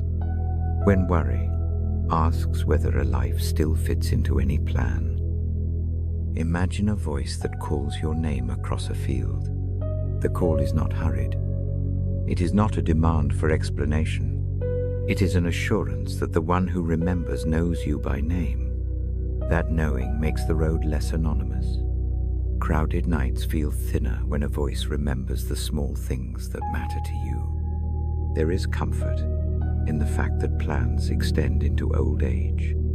The passage I read speaks of carrying through all of life. It is not a promise that the road will be free of stones. It is a promise of company on the road. Picture an old pair of shoes that have seen many miles. They are scuffed and softened. Someone still ties their laces. The act of tying is not only for young feet, it is for every foot that walks. Age does not exclude being known or being guided. Rest the hands on the body now. One on the heart, one on the belly. Feel the warmth where the hands lie. That warmth is a small proof of presence. When the mind asks whether the future matters, let the hands speak quietly. I am here now. The immediate fact of being seen anchors the thought that plans continue into whatever comes next. I choose a slow breath again. Inhale 4 counts. Hold 2. Exhale 7. Let the exhale stretch longer. The longer release is a way of practicing trust. It is not blind trust. It is a small rehearsal. The body learns to let go a bit more with each cycle. The more the body lets go, the more the heart can attend to the steady promise. Imagine a lamp keeper who tends a line of beacons along a shoreline. Each night the keeper walks and checks the light. The beacons guide ships by small, persistent vigilance. A harbor's safety depends on the remembering of the lamp keeper. God's plans are like those beacons. They do not leave the shore dark. They may not show every sandbar, but they keep the way lit enough for a cautious step. There is also a soft invitation to remember what has already been faithful. Think of one small thing through your days that has been reliable. The sunrise, the cup of tea that warms the hands, the name of a friend who calls sometimes. Hold that small faithfulness in the mind. Let it stand as a witness that not everything is left to chance. Small proofs have authority in the night. Do not be troubled if details of the plan remain unclear. Clarity sometimes comes only as one walks. The map is helpful, but feet still take the next step. The practice of faith is not primarily to know. It is to trust the hands that keep the map. The feet learn the rhythm of the path by walking it. Allow the present step to hold your attention. If regelreis is like wind, name it gently and place it in a small basket in the mind. Do not let it become the whole room. Let it be only one basket among many. The one who remembers knows all the baskets. He does not let them overflow without help. The act of setting weary thoughts in a place calms the muscles that clutch at them. There is grace in the idea that God's plans outlast our schedules. Schedules are tight and loud. Plans are patient and broad. Imagine a long road that crosses seasons. The road is not hurried by clocks. It absorbs the weather. Plans have the same heart. They move through storms and still find a way. That steadiness makes the night less crowded with frantic thinking. I return to the image of a mother who keeps a quilt. Each patch has a story sewn into it. The quilt wraps a child at every stage. Even when the child grows, the quilt remains. It carries warmth from earlier nights into later ones. God's plans keep warmth across time like that quilt. They do not unmake the care that was given in an earlier hour. Breathe again slowly. In 3, hold 1, out 5. With the out-breath, imagine setting down one urgent question. Let it land like a small stone. It is still real. It is not flung away. Yet letting it rest frees the hands for rest. The motion matters. The hands that let go are the ones that later take what is needed. There is a gentle discipline in remembering God's plans. It is not a duty that feels heavy. It is a practice that calms. Each evening, I return to the book and the lamp. The routine itself is a way of training the heart to trust continuity. Habits are not magic. They are small scaffolds for a weary mind. The scaffolds make tomorrow feel reachable. Imagine a river that remembers its course, even in flood. The waters rise and pull at the banks. Yet after the flood, the river finds its bed again. The land bears signs of the storm, but the course is familiar. God's plans include restoration like that. The world can be reshaped by pain, and still a familiar way remains to walk. If fear whispers that nothing is certain, answer with a small truth. The one who made the stars does not forget the small lights in a life. That truth is not a loud argument. It is a patient reminder. Hold it close like a warm cup between the palms. Let it steady the hands. As I close this portion, place the mind on one small, tangible hope. A thing that can be seen tomorrow. It might be a call to make, a single task to finish, a small act of kindness to offer. Keep that hope modest. A small hope is easy to carry. Let it be evidence that plans have feet. I mark the page with the ribbon and let the book rest. The lamp thins its glow, but does not go out. My hand pauses on the cover for a quiet benediction. May memory be a shelter tonight. May the plan that keeps you be long enough to hold seasons. May the hands that remember guide your steps. One small, steady footstep at a time. When you are ready, close the eyes. Breathe slowly. Let the thought of a map, a guilt, a lamp keeper settle near the heart. The night will do its work.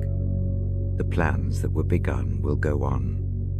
Rest now in the calm company of a care that remembers through every age and every hour. I open the page with a soft touch. The lamp makes its calm circle. The title reads in my mind, The Covenant of Peace. I pause there a moment. The phrase feels like a hand laid gently over a restless place. The words I bring are not cold law. They are a steady promise. Mountains may tremble, hills may shift, yet the promise stands like a deep root. It is not loud. It is very sure. I say that because the night sometimes turns small worries into roaring things. The promise quiets them without shouting. Place a hand over your chest now. Feel the rise and fall. Let the hand be an anchor. Breathe in slowly for 3 counts. Hold a soft beat. Breathe out for 6. With each out-breath, imagine a thread loosening from a tight knot. The knot may not disappear at once. It need not. The motion of release begins here. I picture a covenant as something made by hands. Imagine two hands tying a ribbon on a young sapling. The ribbon is not a leash. It is a pledge to stay near. It marks the place where care will come.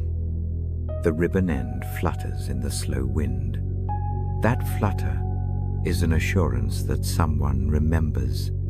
The care remains even when seasons are harsh. Peace in this passage is not merely absence of noise. It is a presence that fills the small spaces. Picture a room that has been cleaned. There is still residue of dust in corners. The room is not perfect. It is quieter in a way that invites sitting. The peace feels like that. It does not erase scars. It creates a place where scars do not dominate the view. Think of a stone bridge over a wide river. The water below can grow wild. The bridge keeps its line. People cross it in storms and in calm. The covenant is like that bridge. The river's mood does not dictate whether the bridge stays. It remains as a steady path for the feet that need to cross. If thoughts press at the edges, let them come and pass like birds across the window. Notice them without grabbing. Return attention to the breath. In for 3. Hold 1. Out for 6. The breath steadies the listening. The lamp by the Bible is patient. It does not demand performance. It only keeps its glow. There is a tenderness in the idea of being held across time. The covenant stretches through chapters of life. It does not come for one season and leave in the next. Imagine a gardener who returns to the same plot year after year. She knows the soil's habits. She tends where frost hits hard. She plants with a view to the long haul. The promise I read tonight keeps the same long view. I reach for another image. Picture an old letter bound in twine. The ink has faded, but the words inside still carry warmth. Someone wrote and sealed a vow long ago. The seal is not brittle. It keeps. The letter continues to mean what it meant in the hand that wrote it. That is the kind of promise I want you to rest in slow, faithful, resistant to time. When fear says that nothing is sure, answer with a small fact: you are remembered. Not as a number in a ledger, remembered with names, with particularities, with the small details of days. The one who keeps this promise knows the weight of your breath and the sound of your small, private sighs. That knowledge bears weight. It steadies the night. There is a practical move to try now. Place both hands where you feel the pulse most clearly. One on the chest, one on the belly. Match breathing to the pulse. Inhale with the pulse. Hold once. Exhale until the pulse slows a touch. Repeat a few times. The body will learn that the heart's measure and the breath can share a steady rhythm. That rhythm is a small covenant you can keep with yourself. The covenant of peace carries mercy in its seam. Mercy does not erase history. It meets it and makes a refuge. Imagine a small house on a cliff. Wind tears at the shutters sometimes. The roof bears marks from old storms. Still, inside, a table holds fresh bread, and a lamp burns by the window. That inside is the place mercy offers. It does not pretend the storm never happened. It simply keeps a hearth against it. Sometimes peace arrives as a decision. I picture a person at a bedside, choosing to stay quiet when anger asks for a reply. quiet is not weakness. It is the choosing of a different path. The covenant supports these small decisions. It does not require boldness. It honors the tiny, patient acts that stitch a life back together. If the night brings sadness that feels wide as the sea, imagine stepping into a boat with a reliable hand at the oar. You do not have to row alone. The one who promised peace rows with you, or lends strength when your arms fail. The motion of the water does not disappear, but the company changes the journey. In company, the heavy water feels crossable. I speak slowly now, letting the syllables be few. Each phrase is a small bell. Hear them close to the ear. Peace is often a low sound. It is not the thunder of victory. It is the soft echo of a story that keeps on being told. Allow the echo to fill the room for a few breaths. There is no need to fix every knot tonight. Not everything must be solved by midnight. The covenant's pace is patient. Think of a tide that returns faithfully. Some nights, the tide moves slowly. Others, it comes with a sigh. Either way, the return brings new shape to the shore. The shore is altered. The covenant is the force that keeps returning to remake the edges gentler.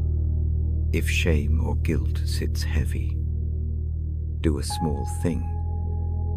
Take a slow breath and imagine laying the burden on a flat stone. Name it silently.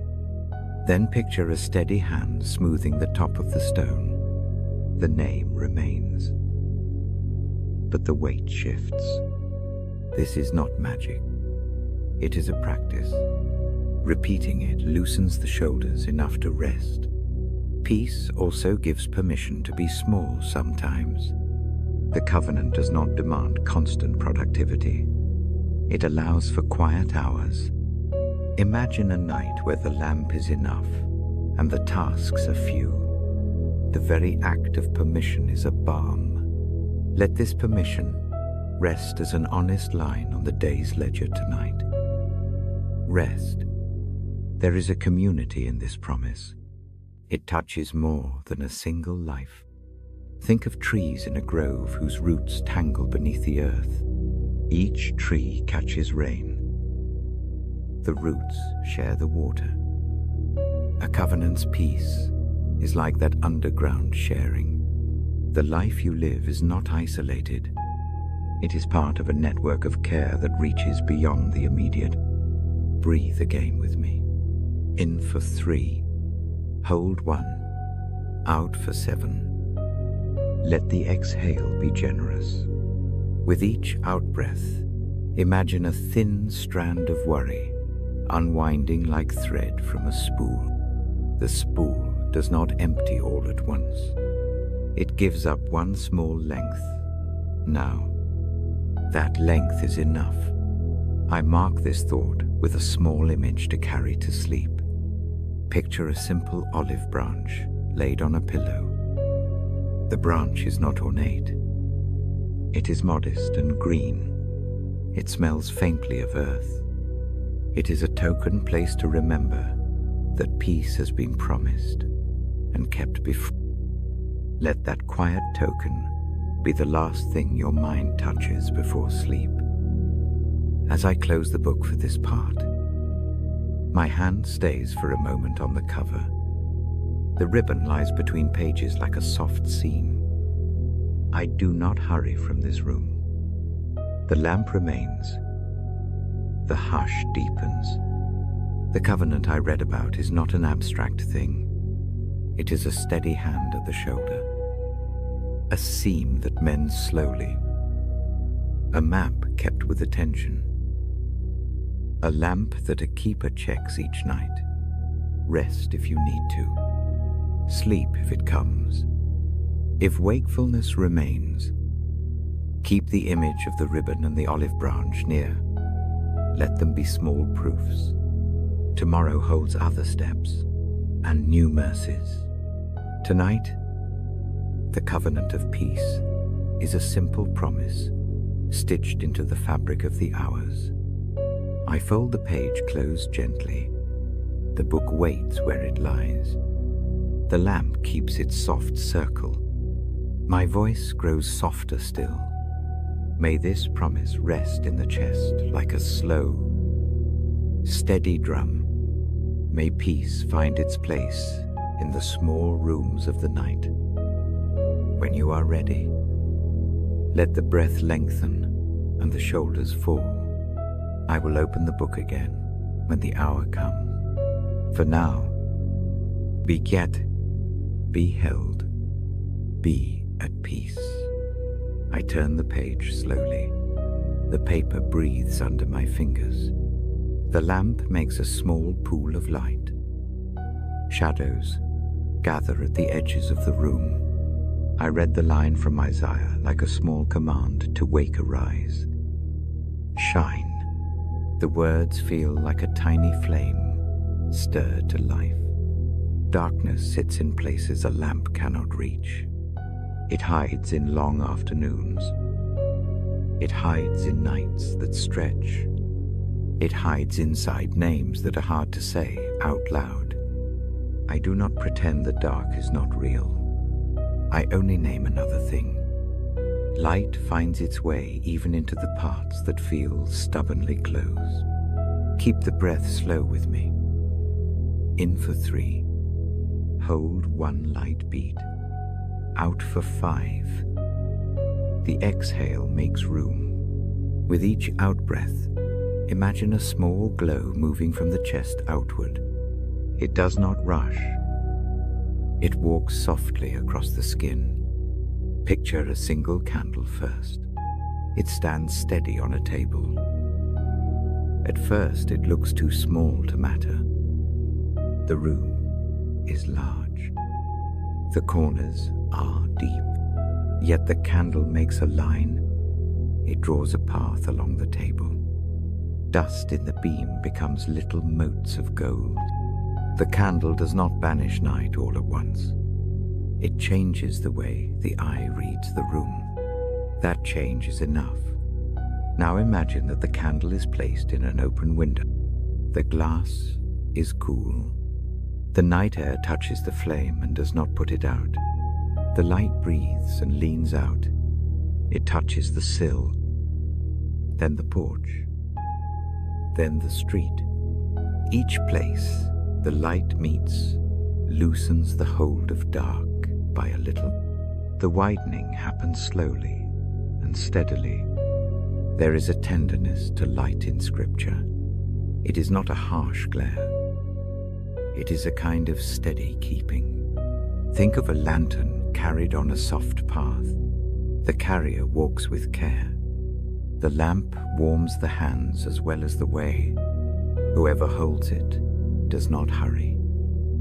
Their steps are predictable. That steadiness is what the phrase means when it asks the light to rise. If heavy thoughts come tonight, do not wrestle them. Lay them where hands can see them. Picture those thoughts as folded cloth. Unfold each piece slowly. Set one piece at a time under the candlelight. The things look different when the flame touches them. Edges soften. Couleur retourne. The motion of seeing is also a motion of letting go. There is also a deep image of dawn here. Imagine the horizon as a thin seam of pale blue. The sky does not explode into color. It yawns. It draws its first breath. The dark on the hills recedes like a tide. Morning comes by degrees. That gradual coming teaches patience. It reminds the heart that shifts can be quiet and real. I read with a quiet cadence. Each sentence is a small bell. Pause between phrases and feel how the silence takes shape. The silence is not empty. It is a place where light can rest. and gather strength. Let the stillness be a soft mattress under the words.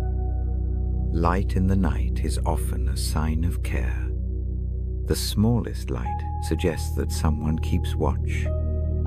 That knowledge alone changes a room. It turns a lonelier night into a place where company exists. Imagine a lamp by a bedside. Its glow says, "I am near." That nearness is the kind of mercy spoken of in these lines. Try a simple practice. Close the eyes if that feels safe. Imagine a dot of light just below the ribs. It is warm and steady. With each in-breath, the dot brightens a touch. With each out-breath, it spreads a little farther. Do this for 5 cycles. Notice how the imagined light alters the sensation of the chest. It does not dispel all heaviness. It makes room for something lighter to be remembered. The light I read about comes not primarily as an external fix. It begins within small places, a softened memory, a forgiven ease, a decision to set a burden on a table. These interior motions feel like candlelight. They do not roar. They make tasks possible that once seemed impossible in the dark. Remember, a place where light changed a night for you. Perhaps it was the first time a kind word was given when it was wanted least. Maybe it was a steady hand on a shoulder. Hold that memory like a match to the imagined flame. Let the memory catch and warm the present. The past approach becomes a pattern the mind can borrow. There will be times when the dark is thick, despite good light. In those hours, the light may be dim and the heart tire. That dimness is not a verdict. It is a season. Light still exists. It may need to be tended. A lamp sometimes requires trimming. A wick needs steady attention. The small, practical acts of tending matter. A warm cup, a steady chair, a brief reading of good words. Each is a tending of the light. I put a practical image beside the poem of dawn. Picture a house with many rooms. One room is used less. Cobwebs gather. A lamp is carried into that room. The light does not demand the entire house be rearranged. It only asks that this single room be made ready for presence again. The change may be small, but it is enough to invite footsteps back. There is comfort in the idea that light notices small things. It finds cracks in pots. It shows new green in tired plants. The noticing itself is a kind of mercy. Imagine being the thing that is noticed. The heart relaxes at the attention. Attention that is kind heals by making things seen rather than judged. If worry claws at the edge of sleep, anchor with breath. In for 3. Hold 1. Out for 6. On the out-breath, imagine light creeping along the spine like a soft ribbon. It does not flood the mind. It merely makes a line to follow. Follow the line. Let the eyes soften behind the lids. Darkness sometimes creates strange companions. Old fears take the shape of shadow and stand nearer than they should. Invite them into the light by naming them inside. A name is not a debate. It is an act of bringing to daylight. Say the thought in the mind, no more than a single phrase. Then let it rest. Naming reduces the shape of the fear. The image of a lighthouse comes up as well. A tall lamp on a distant shore. Its beam sweeps the sea in a measured way. Ships do not always see the whole tower. They only need the arc of light that keeps their course. The lighthouse is a servant of safe passage. So is the light that Scripture promises. It does not promise to blot out every hazard. It promises to guide enough to keep passage possible. Now imagine that the light you carry is not only for personal use. It spills. A neighbor sees the glow through a window. A friend walking by notices a warmer street corner. Faith is often that spill. One small lamp can become a line of lamps when care is shared. The act of staying with light helps more than the single room. Gentle practices help keep this lamp.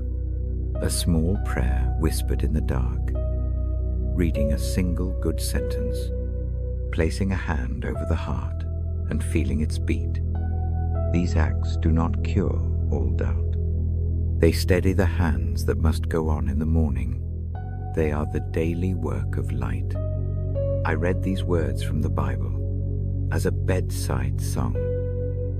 They come as a steady voice that says, "Rise, shine, do not hide." The tone is an invitation, not a demand. It leans close and waits. That waiting is part of the gift. It allows the weary enough time to find a match. If tears come in the hush, let them be part of the way light works. Tears are not failures. They are a cleansing that sometimes precedes clearer sight. The salt lifts some things from the eye and makes the surface bright again. Crying does not make the lamp go out.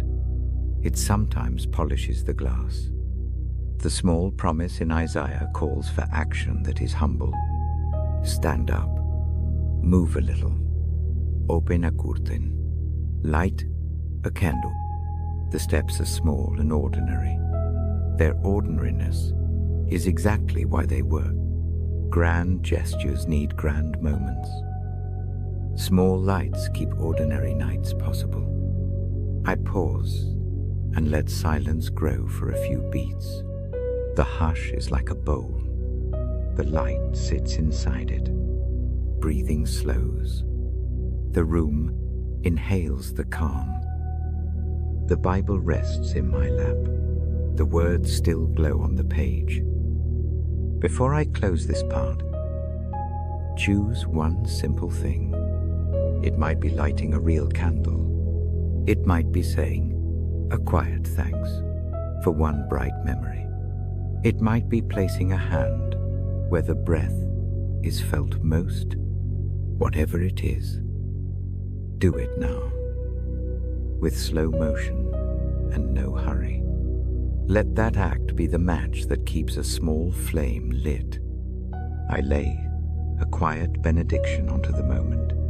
May the small light find the dark places and stay. May the glow be enough to make the next step safe. May the presence that keeps watch be nearer than the night suggests. I mark the page with the ribbon. The lamp does not go out. The room holds its hush. When sleep arrives, let it find the place the light has made.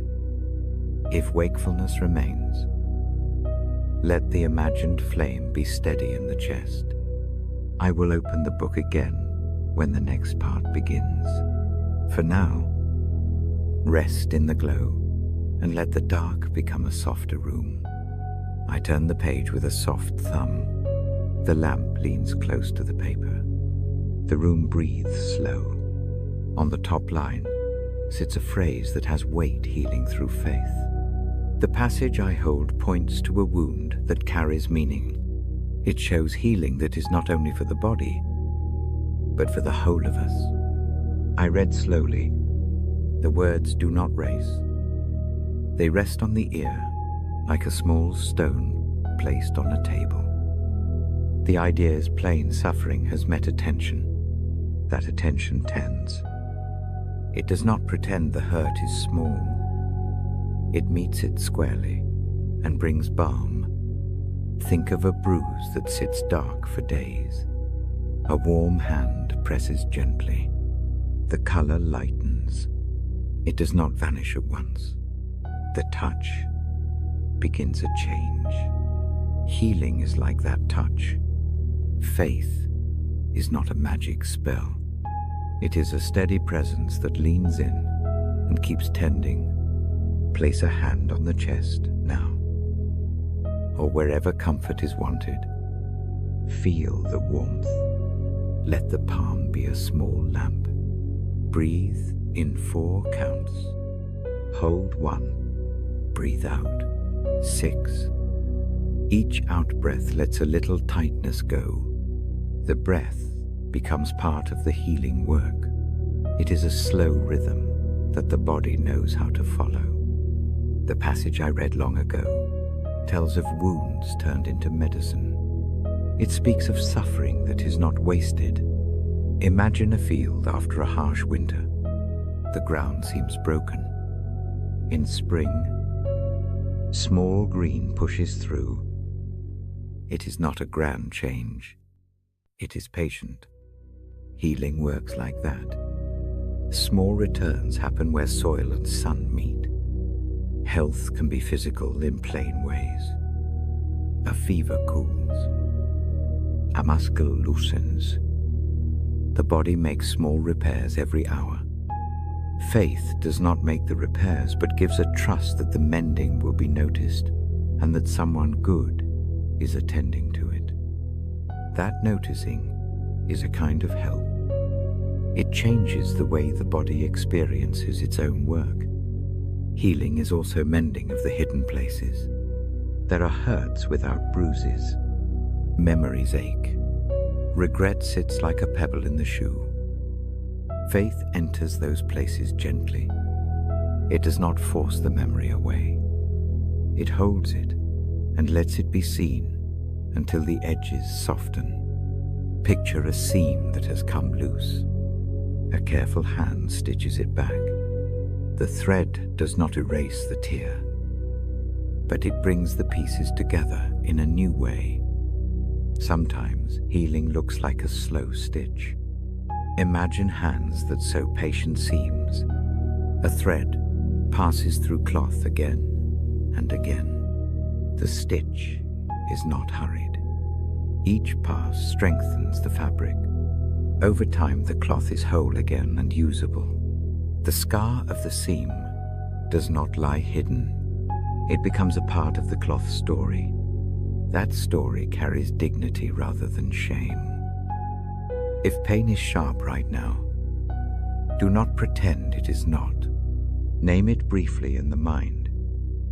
Say the simplest truth about it. Then breathe and imagine a small line of light moving along that place. The line warms. It does not erase sensation. It changes its shape enough that the muscles can loosen. The imagination is not a trick. It is a way for the nervous system to accept a kinder input. Faith sometimes shows itself as a hand laid on a shoulder. Not a dramatic miracle, but a human steadiness. The hand says you are not alone in this. The presence creates space for the body to do what it must do. Recovery often needs company. It needs someone to keep the watch while the body repairs itself through sleep, through rest, through slow days. I offer a small practice that suits the body. If able, take a warm cloth, place it where there is tension. Let the heat do its soft work. Warmth loosens tight muscle. It comforts a chest that breathes thin. A small, practical comfort is part of faith's work. It attends to the body in ordinary ways. Remember that healing is seldom immediate. The scripture I read is steady about that. It speaks of a process that moves through suffering into relief. Picture a river that smooths a stone. It does not polish it in an instant. Many seasons of water make the stone round and soft. The same is true for a heart that has been bruised. There is mercy in the body's small repairs. Akut nichts. A bruise fades. A broken thing is not thrown away. It is mended. Faith offers the confidence that mending is real, even if slow. Imagine a pot that has been repaired with thin gold in a careful art. The repair becomes beautiful and keeps the vessel useful. Healing can make the broken part a place of new life.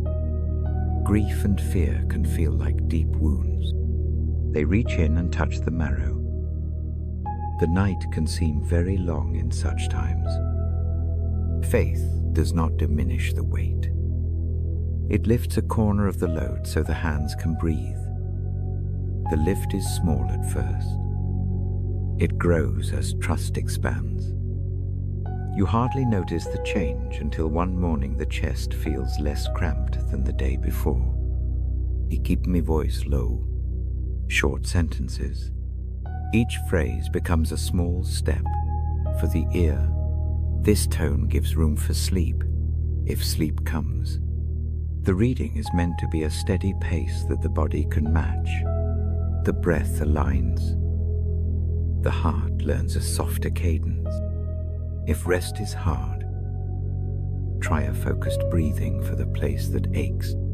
Put one hand on the place. Breathe into the hand for 3 counts.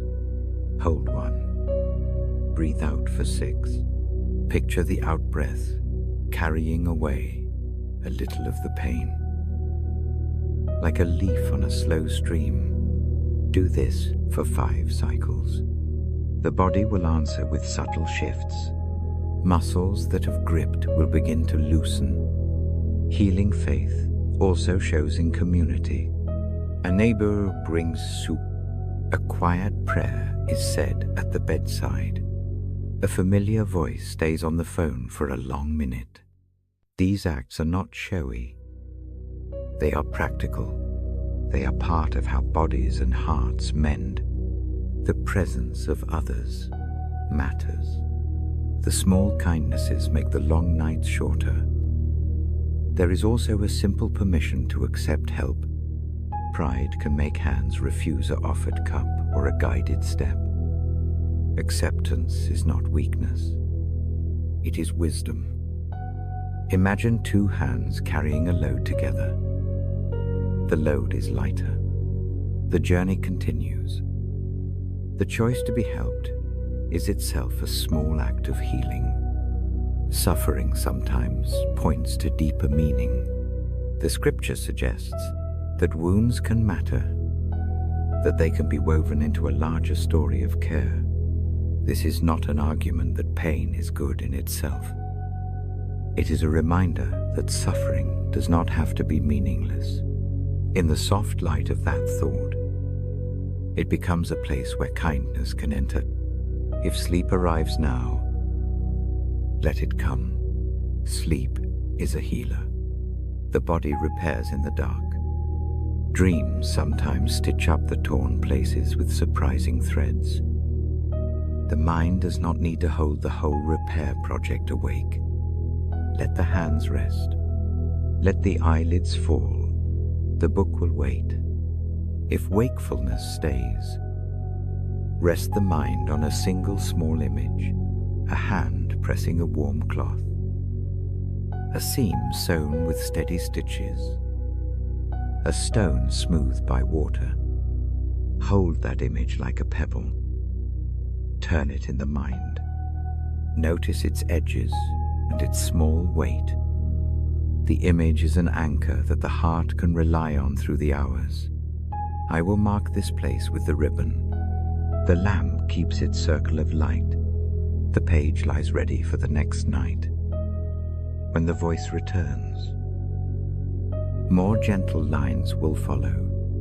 For now, let the thought of quiet tending sit near the chest. Let healing be patient. Let faith be the steady hand that watches over the slow work. A short blessing before the page closes. May warmth find the places that ache. May hands come that steady and whole. May rest give room for repair. May the small Sure presence of mercy, gather the loose edges into a gentle shape. Sleep, if you can. If not, breathe slowly and hold the image of mending in the mind until morning. I turn the page and let the lamp settle its light. The room breathes slow. My voice is low. I read the phrase again in my heart, an invitation to rest. The text leans that way. It calls quietly to come and be still. I sit with the Bible open. The ribbon lies like a small seam. I place my hand near it. The book feels familiar under my palm. I do not speak of doctrine tonight. I only offer a bedside voice. I read to keep watch with you. Rest is not absence of work. It is a welcome into a shelter.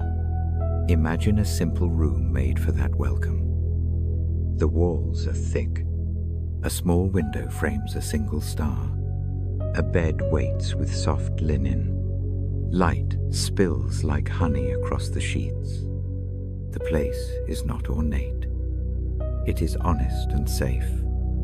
I ask you to find a posture that lets the body agree.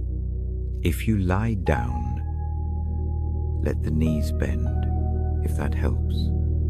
If you sit, lean back until the spine meets support. Place a hand lightly over the heart. Feel the breath there.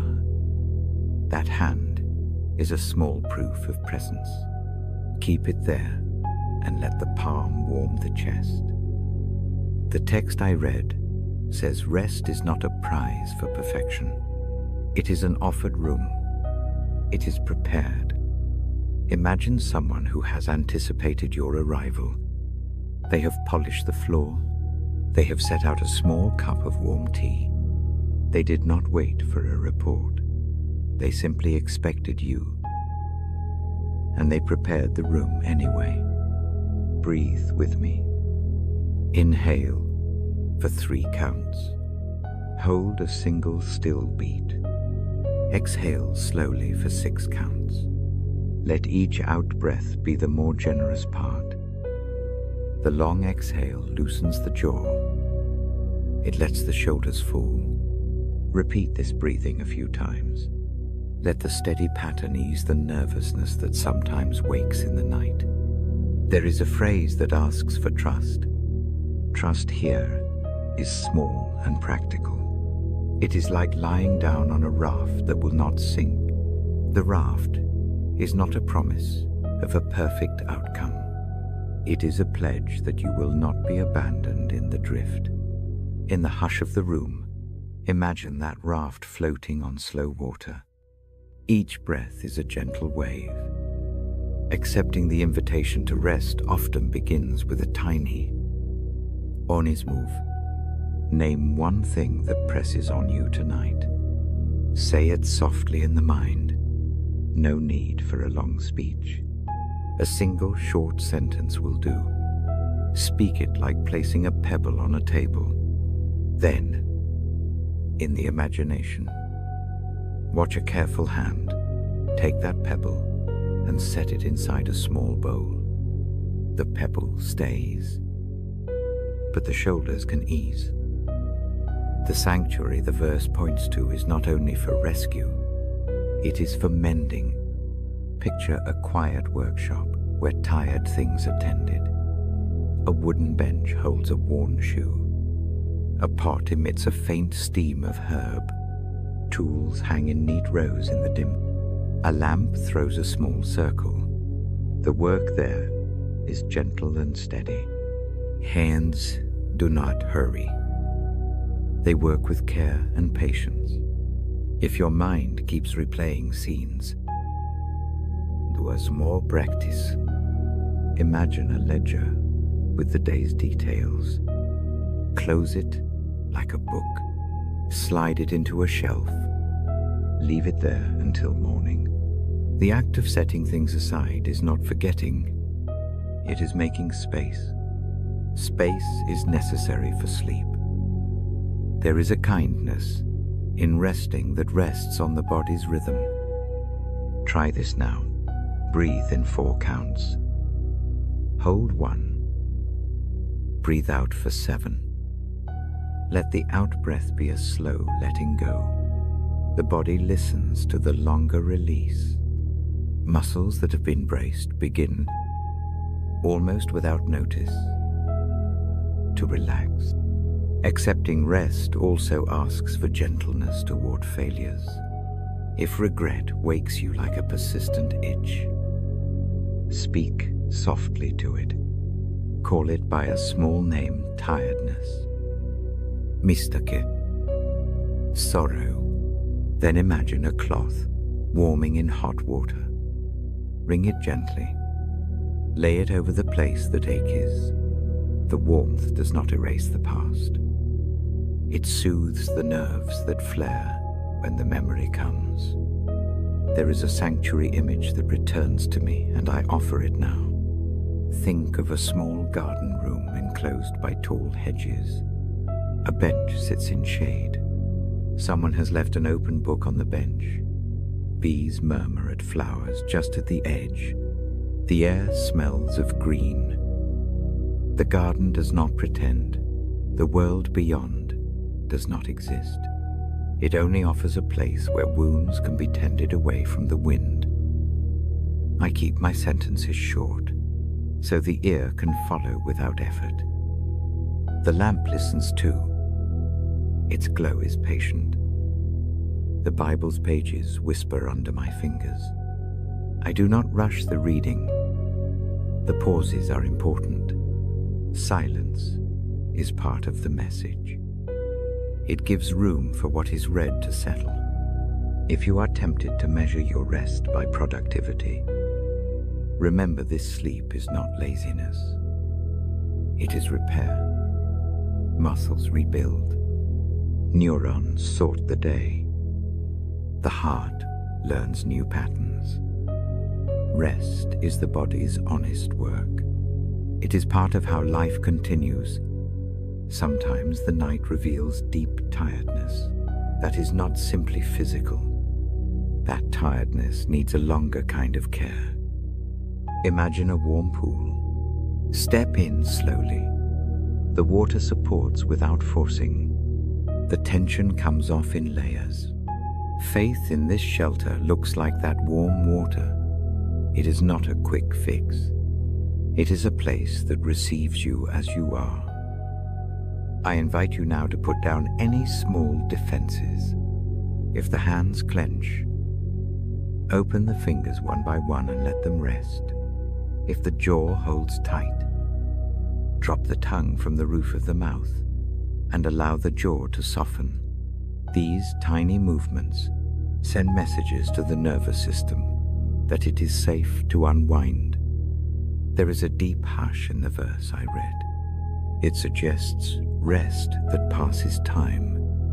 It is an eternal rest that begins in small moments.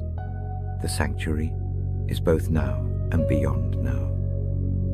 It is a promise that the tiredness and the small deaths of daily strain do not have the last word. I do not ask for perfect faith. I only offer the lamp and the page. Let the text be a pillow for your thoughts. Let the images I name be like covers, placed deliberately over the cold parts of the heart. Mercy works that way, by covering what chills and by tucking warmth at the edges.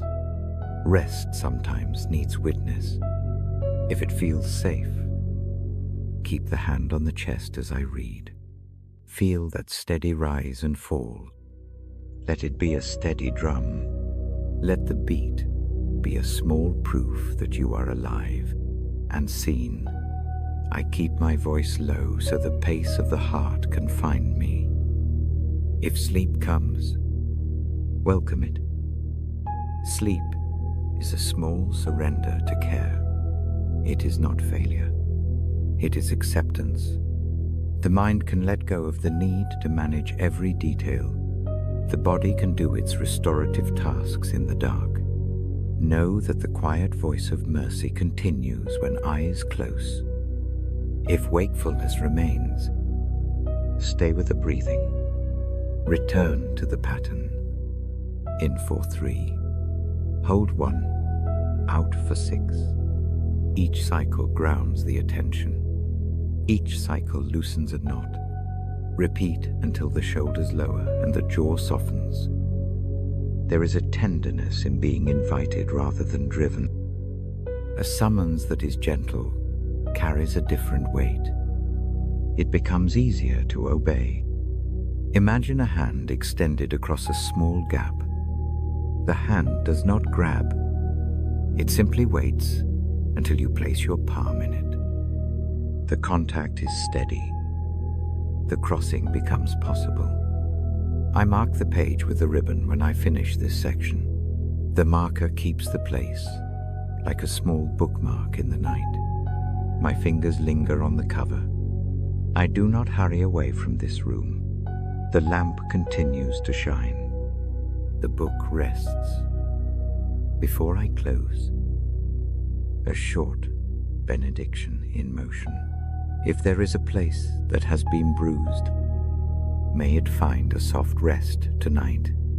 If the mind is sharp with worry, may it steady. If the heart feels hollow, may a quiet warmth fill it like slow tea. These are not promises of instant change. They are assurances that care is offered and that it is enough to begin with. Now, when you are ready, let the eyelids fall if it feels safe. If not, keep them soft and lowered. Breathe as we practiced. The room is a small sanctuary. The night is an invitation to trust a slower work.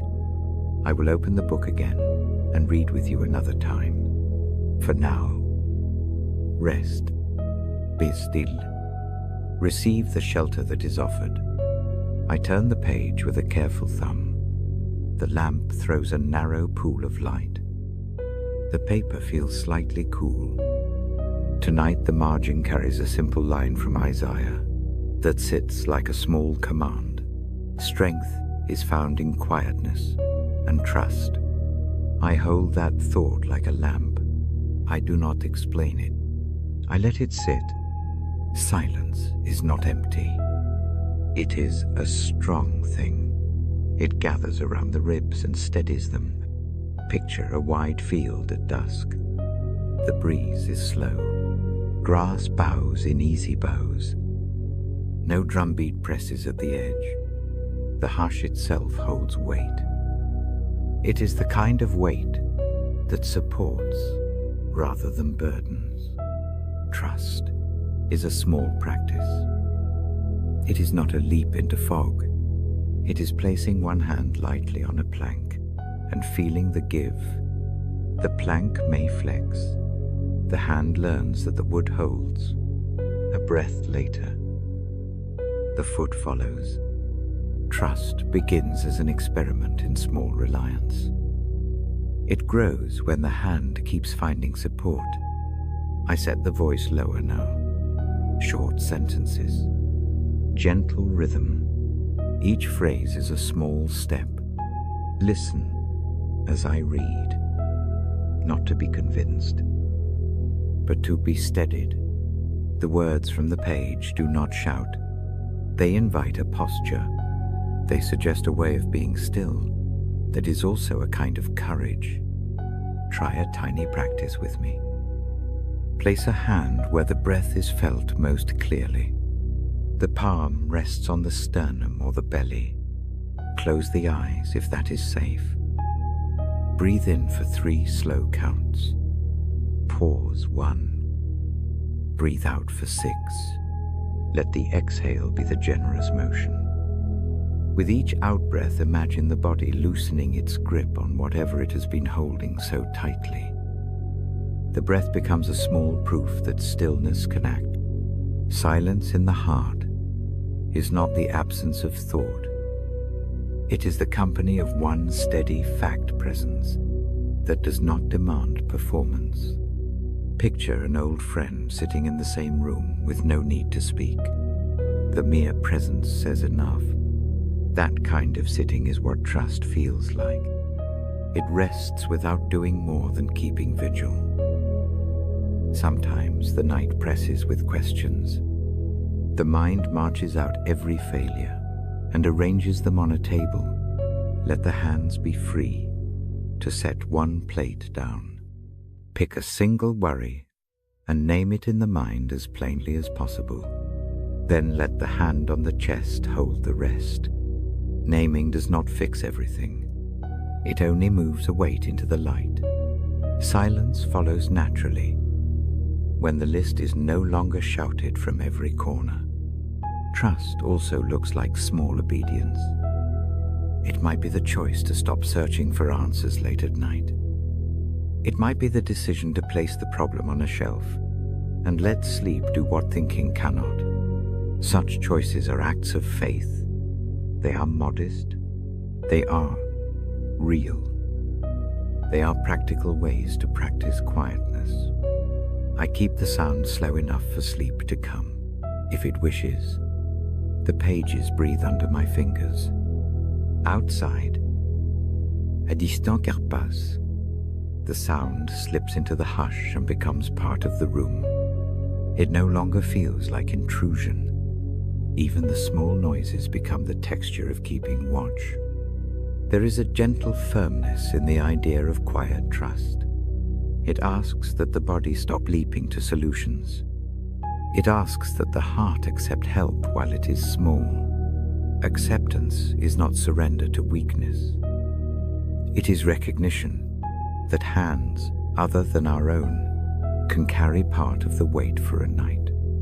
Imagine a wooden boat at rest on a calm lake.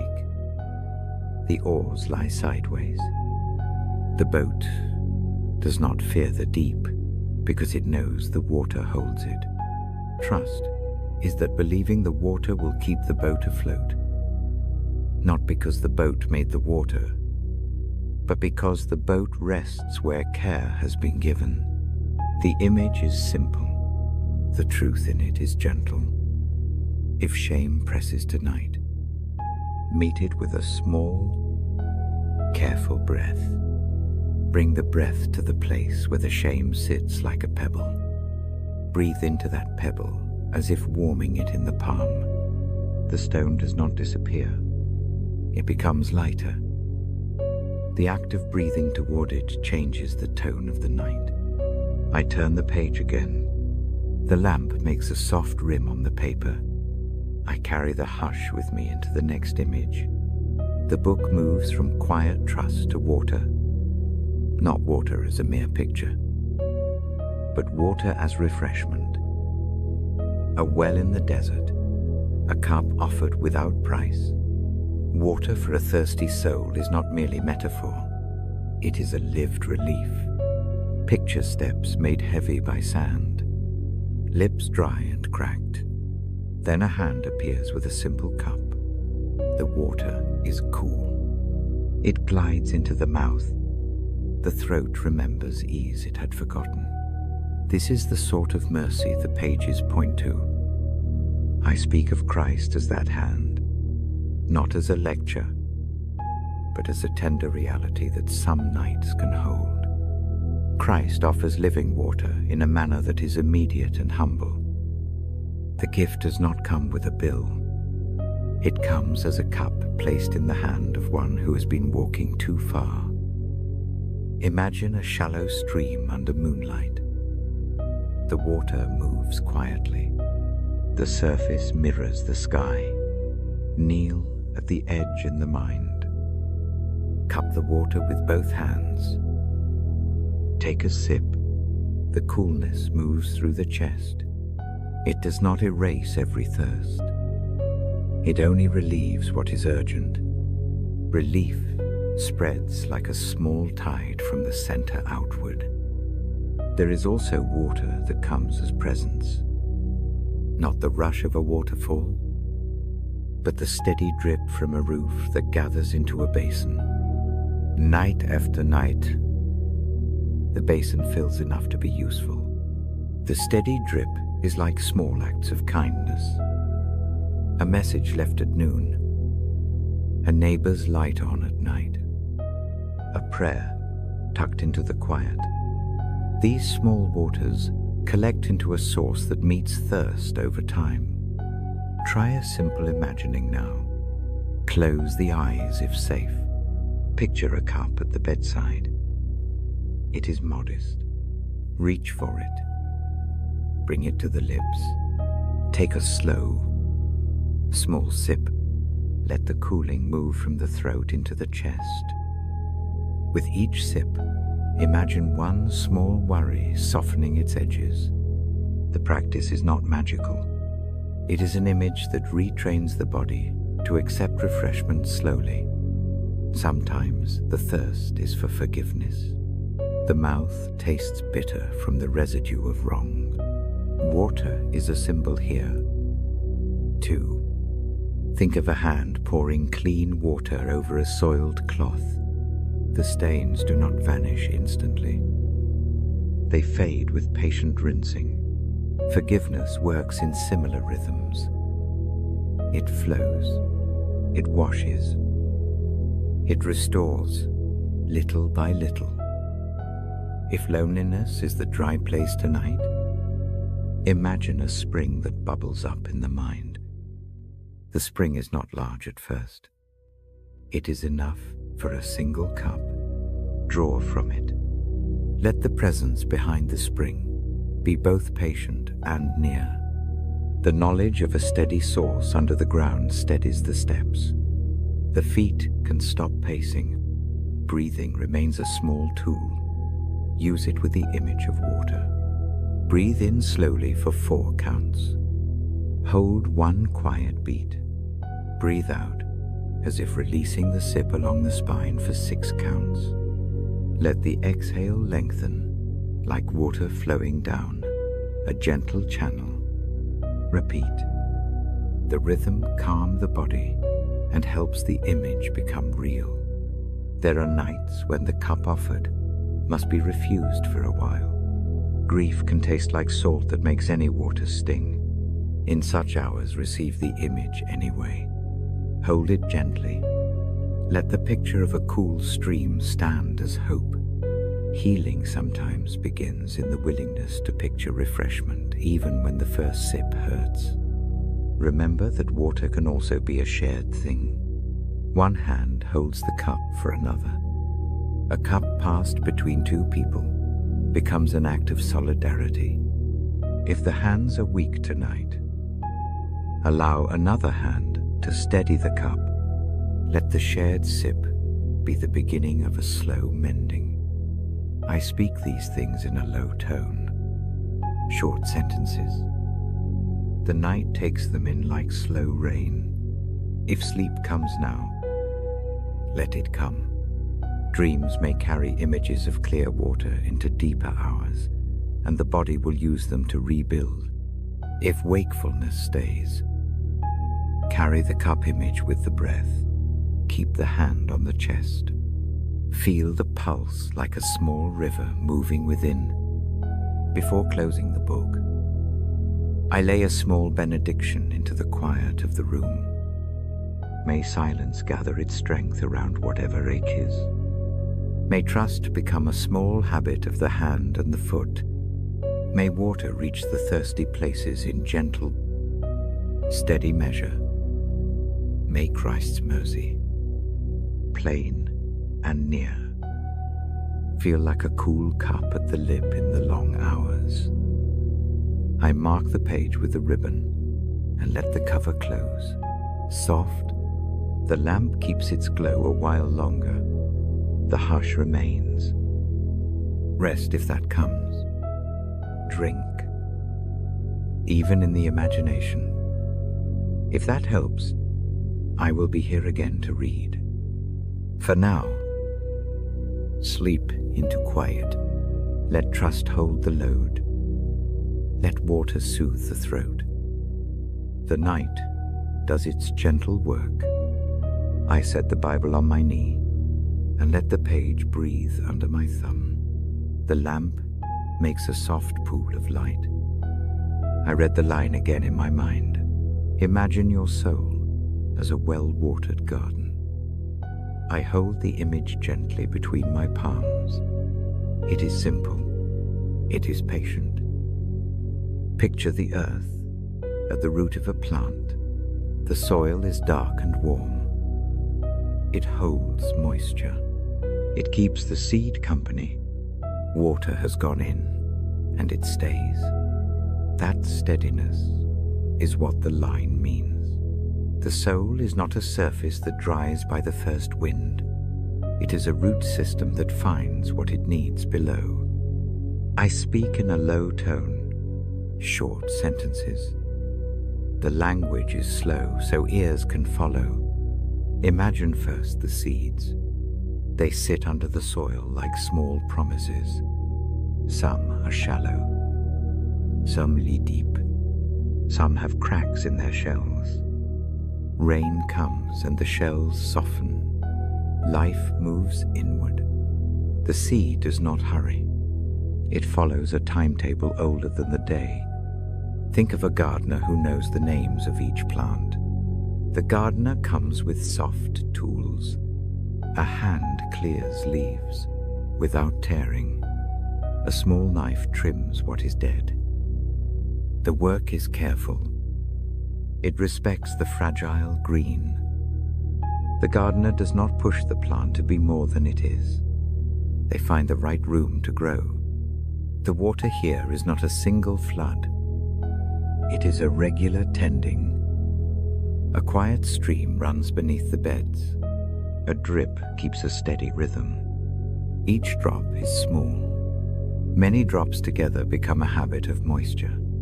The soul that is watered often will show small changes that build into new shape over time.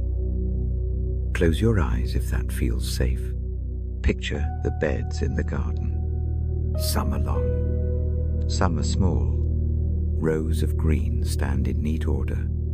A thin path runs between them. The path is for walking slowly. Walk it in your imagination. Feel the ground underfoot. Notice the scent of earth, warmed by the lamp's idea of sun. Roots go where the eye cannot see. They travel around stones and under fences. They seek cool pockets of soil. When the roots grow deep, the top of the plant can survive heat and drought. The same is true for the heart. The deeper the roots, the more the surface can hold its color in storms. Root depth comes from patient days and quiet water. There is a pruning in every healthy garden. A careful cut removes what would choke growth. Pruning is not cruelty. It is kindness, dressed in scissors. Imagine a small branch that takes from the plant without giving back. The gardener snips it away, and the plant learns to use its strength differently. Sometimes, healing needs removal of old habits. It is not loss. It is a clearing for new growth. Birds come to a garden. They lift small seeds and wear the soil into designs. Their song is not performance. It is ordinary music. When birds visit, the air feels bright. They are part of the scene. Let the sound of their wings be an image you carry into the hush. It is a reminder that life continues in small, neighborly ways. The garden has shade as well as sun. A tree stands broad and patient. Under the tree, a bench waits. The bench is a place to rest the back and to let hands fall heavy. Rest is part of flourishing. Not every day is for growth. Some days are simply for staying alive in calm. The tree keeps its shade without making the bench move. It offers rest because that is what a tree does. Pests appear sometimes. Aphids gather on leaves. A slug finds the tender shoot. The gardener covers the plants with a small net. The net is a gentle protection. It does not remove life from the garden. It keeps the delicate places safe until they are stronger. Protection looks like boundaries. Boundaries are not walls of blame. They are fences that allow fragile shoots to become strong. Compost sits in a corner. It is a quiet heap of turning things. Scraps from the kitchen. Old leaves. The paper folded from a small note. These things decay and become food. Think of the compost as grace. Old hurts and failed attempts do not vanish. They change.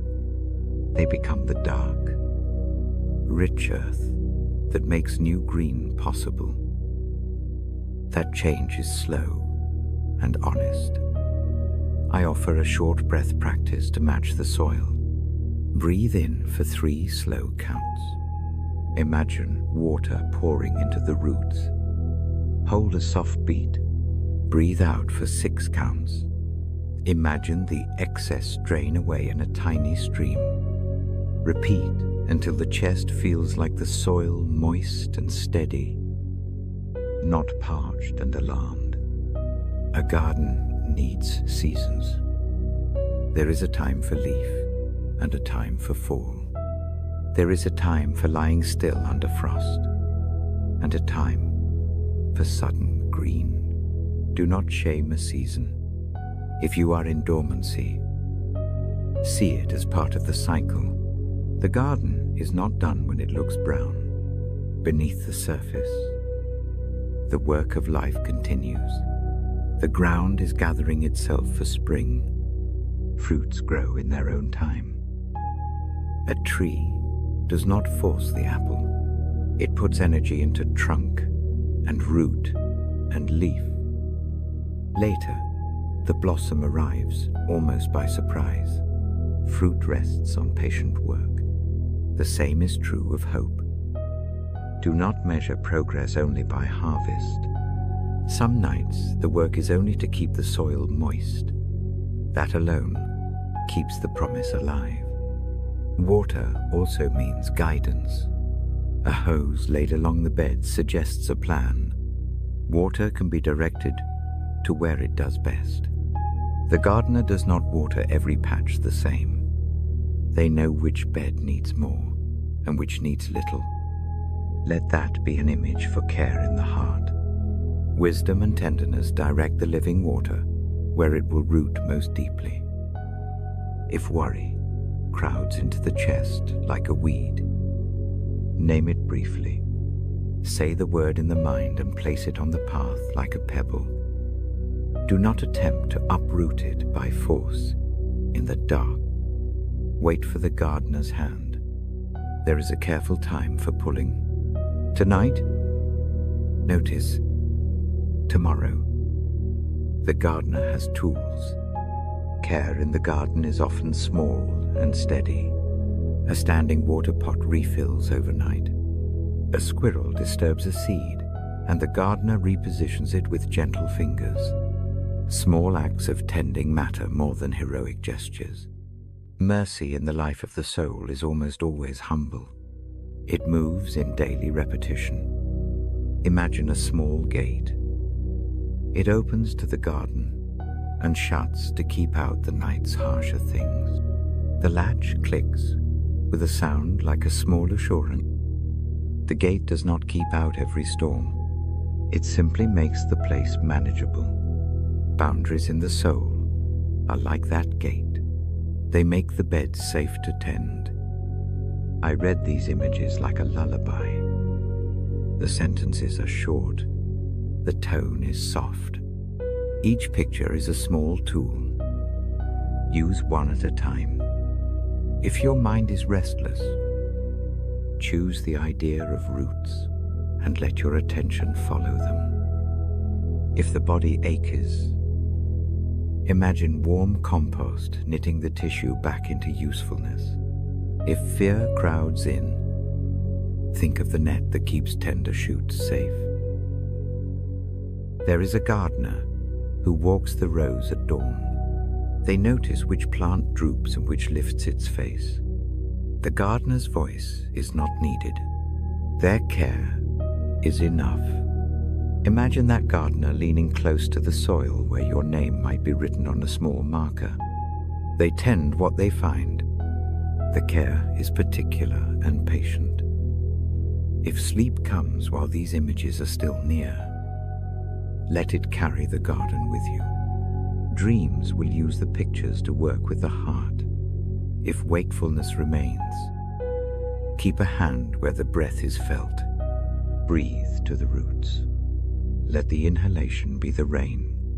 Let the exhale be the sun that warms what the rain has reached. I close this part with a small, steady benediction. May your inner garden be watered. May roots find cool places to rest. May the gardener's hands be gentle and sure. May fruit come in its season. May rest be part of the tending, not a reward to be earned. The lamp stays lit for a moment. The Bible rests open. The ribbon marks the page. When you are ready, breathe slowly again. In 3, hold 1, out for 6.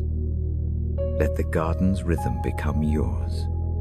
I will keep the book between us. I will return with the next passage when you feel ready. For now, let the soil hold you. Let the water keep its patient work. Let the night be a kind room for your soul to flourish.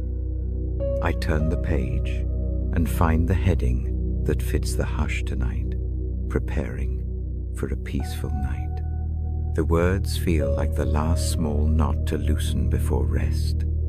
I keep the Bible in my lap and let the room settle. My role is simple. I read. I keep watch.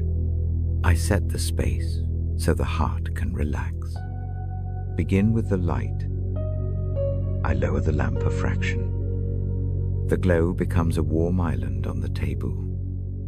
Shadows deepen around the edges. The world outside the window grows distant. Sounds slip into the background. The dim is kind. It invites closing rather than opening. A softer light makes the eyes slower. Muscles answer that slow eye with small releases. Choose a place to rest the head. Fluff the pillow gently. Pull the blanket up to a comfortable weight. The linen is a calm plain. The texture matters less than the permission it offers to be still. If the feet are cold, warm them a moment. A small act of care signals the body that this is a safe hour. The hands can be folded across the chest, laid by the sides, or resting on the belly. Any posture that lets the body relax will do. I select a short reading, nothing long tonight. I mark the passage with the ribbon and let the words wait like a friend at the door. The text I read is one that reminds gently that words given in mercy do not return empty. They take root. They work in quieter ways than we expect. Think of a seed that swells under the soil and will grow in time, even if nothing dramatic is seen. Now, that is the work happening even when eyes close. As I read, I speak slowly. The syllables are measured. Pause follows phrase like else between small notes of music. Listen more to the space than to every word. Allow a line to land and sink a little. A pause after a sentence is a soft place for thought to rest. No argument tonight. Only presence and the deliberate cadence of a reader who keeps the night company. Prepare the small rituals that settle a mind. Wash the face with warm water. Let the hands move slowly as if smoothing the edges of the day away. Fold a cloth. Turn off a bright screen. Set a cup beside the bed, if a drink helps. These small domestic motions send clear signals to the nervous system the day is finished here. The body can begin repairs. Practice a breathing pattern that is easy to remember. Breathe in gently for 3 counts. Hold 1 quiet beat. Breathe out for 6. Make the exhale longer than the in-breath. Let the rhythm become a soft metronome under the words I read. The breath teaches the muscles to untense. It teaches the mind to stop running the ledger of the day. Keep the hands where the breath is most felt. Let the skin feel the rise and fall. That contact is an anchor. Offer the burdens a small place. I ask you to imagine a low table beside the bed. Place 1 worry on it at a time. A small stone for each concern. Name it in a single phrase and lay it down. Do not try to sort every detail.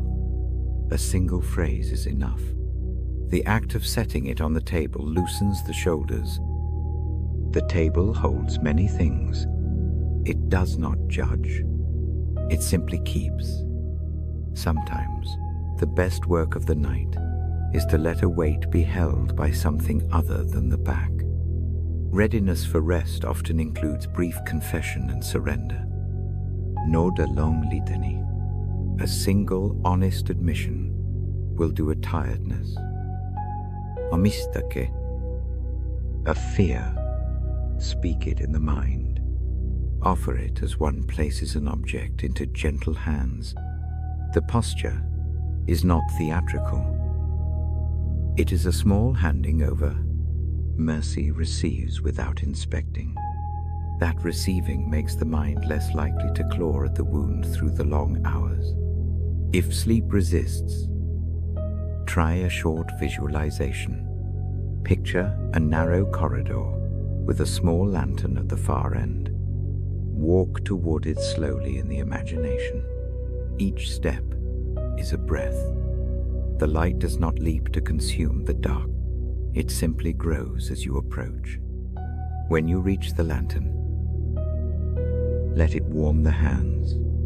Let that warmth be a simple proof that light travels when you move toward it. The corridor is not rushed. The movement is patient. The pace is yours.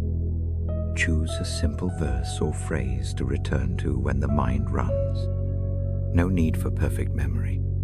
A sentence or even 2 words will anchor. Use the phrase as a soft chant. Repeat it silently with each exhale. The phrase does not have to be theological weighty. It only needs to be true and brief, a reminder of being seen, of being kept, of small mercy. These small refrains work in the night like stitches in quiet fabric. Prepare the body with small physical cares.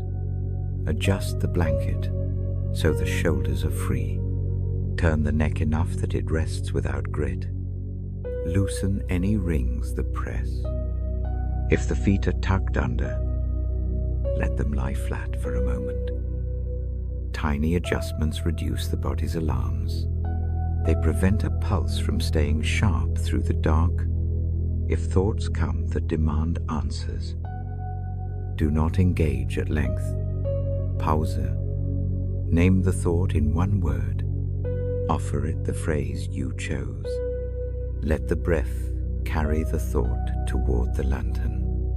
Do not feel the need to solve every problem now. Some solutions require daylight. The night is a time for tending, not for finishing. I keep a quiet prayer in my chest as I read. It is short and simple. It asks for mercy to tend what is worn, for rest to stitch up what is frayed, for hope to remain when memories ache. The prayer is not a list of demands. It is a posture of trust. It is like laying a blanket over a small sleeping animal. The action makes the space safe for sleep. If tears come, welcome them. They are a release that the body needs. Salt and warmth can be part of the healing. If a small laugh appears unexpectedly, hold it as a sign that the heart remembers gentleness. Both responses are part of human night work. No tally is kept. Mercy welcomes each response. Settle the room's sounds to a minimum. If a clock is loud, move it. If the radiator hisses, cover it with a soft cloth. Small noises that chew at the ear can hold attention. If silence feels too heavy, let a soft sound be present. A low fan, distant rainfall, the light hum of a refrigerator.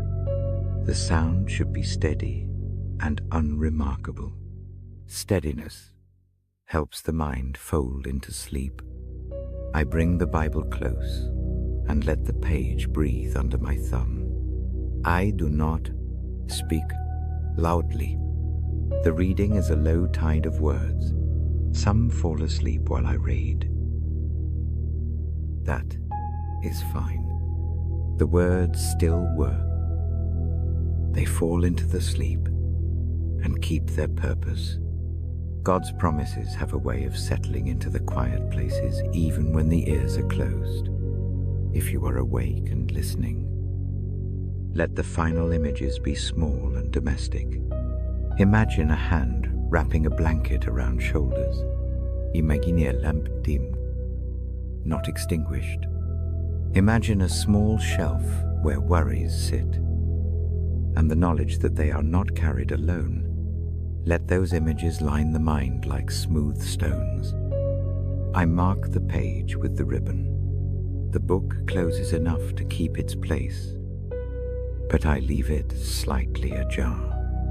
The light stays low. My hand rests on the cover a moment. I offer a final benediction in the hush. May rest come gentle. May the heart be kept. May mercy walk the rooms of the night. May God's words do their slow work, finding root and bringing change where it is needed. Now, when the eyes are heavy and the breath finds its slow rhythm, let the body yield, let the hands untangle, let the shoulders drop.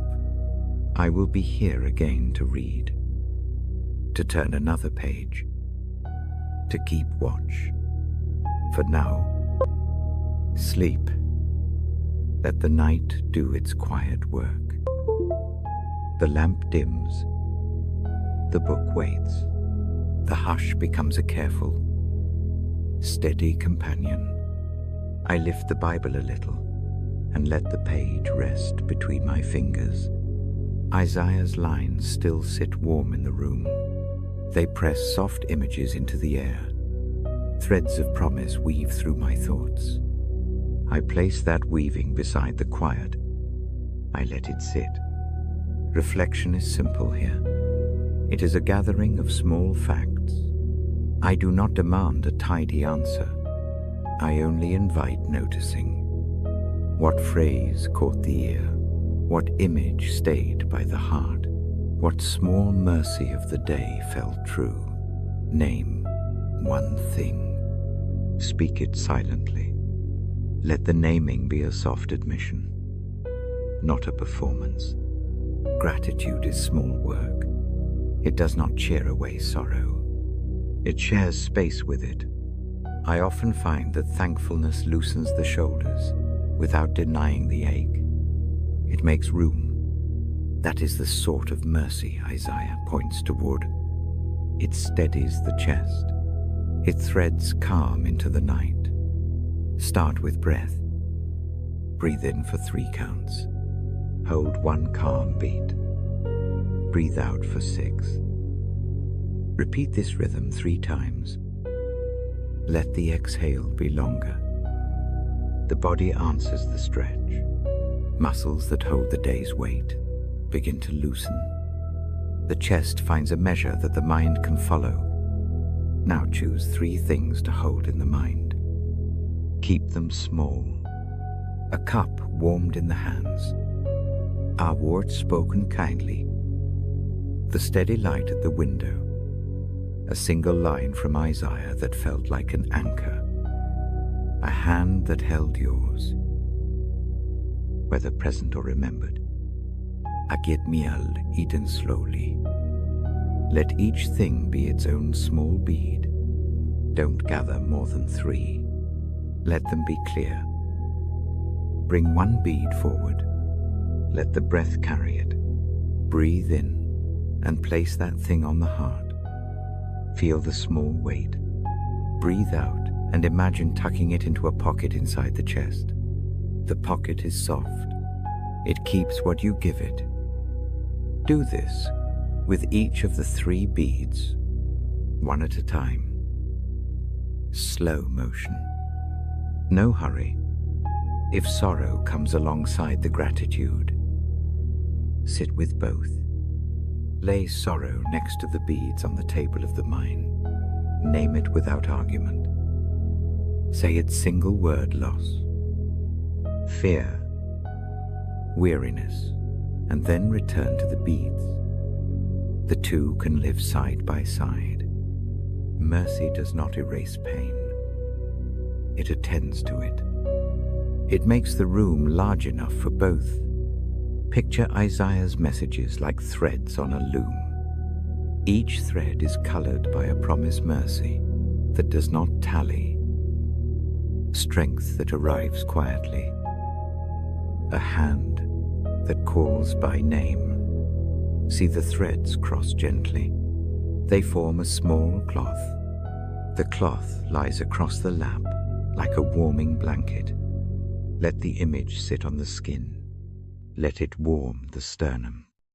A short gratitude practice helps the mind accept the warmth. I guide slowly. Name something in the body to thank. Maybe a hand that writes. A pair of feet that walk today. Lungs that still work. Say a single sentence within. Thank you for this small use. No sermon. Just honesty. The voice of thanks is simple and plain. Next, name a person to thank. Not a long list. One person whose small act mattered. Imagine that person's face in soft focus. See the line of their kindness. Let a feeling of thanks rise like quiet steam. Hold it a few breaths. Then breathe it outward like light from a small lamp. Third, name a moment of beauty from the day. A shade of sky. The sound of rain. A moment when a laugh came unforced. Let that image be like a pressed leaf in a book. Keep it flat and whole. The memory will not collapse under scrutiny. It is small, but true. As the mind gathers these things, let each be braided into a single thread of gratitude. Picture the braid as a light rope. Hold one end. Feel the velocity of life slowing as the braid grows. The braid is not a list. It is a single line that ties together disparate moments. It becomes a tether. It keeps the heart from drifting into frantic places. If the hands fidget, place them where the breath is felt. One on the heart, one on the belly. The contact is unshowy. It is an anchor. Let the palms notice the heat. The body learns language by touch. The hand's warmth tells the nervous system this is safe. Safety changes how the mind works. Turn briefly to a single phrase from Isaiah that remains. Make it concrete. Keep it short. Let it be the quiet refrain you can return to when the mind wanders. Repeat it silently on the out-breath. The phrase becomes a soft drum that slows the rush of thought. Patterns repeated in the dark teach the body new rhythms. Gratitude does not avoid confession. If there is regret, bring it gently into the circle of attention. Name it like a small stone. Set it on the table beside the 3 beads. Do not try to mend it now. Let it sit. Allow the presence of mercy to breathe over it. Often, being seen by a steady mercy is the first step toward loosening the knot. I read Isaiah as one who sits at the bedside. The words I voice are not an argument. They are a hand to hold. They point to a tether that is wider than tonight. Remember the phrase about being called by name. Let that call be the quiet voice that repeats behind these practices. It does not demand immediate change. It keeps company. If sleep presses, surrender the practices into that sleep. The brain continues to work in the dark. The gratitude you train now becomes a seed that sprouts in dream. Images planted at rest often rearrange themselves into quieter patterns. Trust small work in the night. If wakefulness hold, keep the breath, keep the beads. Let the mind move slowly from one to the next. No hurry, no tally. Let the heart be unclenched by the steady, small practice of noticing. The body will follow the mind's new pace. Muscles that brace for fight will relax because the mind permits them. A simple prayer may rise. Make it brief, a sentence no louder than a whisper in the chest. Ask for rest. Ask for mercy to sit with what ache is. Offer thanks for what is good. Let the prayer be more like a lamp than a lecture. It lights what is close and leaves the wide horizon alone for now. The night is a gentle teacher. It asks less of us than the day. It asks for a turning. It asks for a laying down. Use this hour to practice the habits you want to keep. Gratitude is one such habit. It is not a checklist. It is a posture. It makes the hands lighter and the thoughts quieter. I take a final breath with you. Inhale slowly for 3. Hold 1 quiet beat. Exhale long for 6. With the out-breath, imagine the braid of gratitude being placed softly on the lap. Feel its warmth. Let the shoulders drop a little more. Let the jaw loosen. Let the eyelids become heavy in a gentle way. Keep these images close as sleep nears the braid. The beads, the steady hand that calls your name. They are small marks on the night's map. You do not need to hold them all night. Allow the most tender one to stay and carry the rest in the pocket of the heart. I press the ribbon into the place in the book and let the cover rest, but not close. The lamp keeps its pool of light. I will read again. The next part will be a quiet closing and an invitation to share what has been held tonight. For now, reflect a little longer if you wish. Let gratitude weave the last threads through thought. Let Isaiah's gentle words keep their slow work as sleep approaches. I close this long evening with a slow hand. The book rests on my knee. The ribbon lies like a small seam. My voice stays low. My breathing matches the rhythm I have held with you. Tonight is the last page in this set. The hour feels sacred in its smallness. The lamp keeps a pool of light. The room breathes slow. Outside, the world goes on. Inside, a hush builds like a blanket. Listen with the ear that hears rain.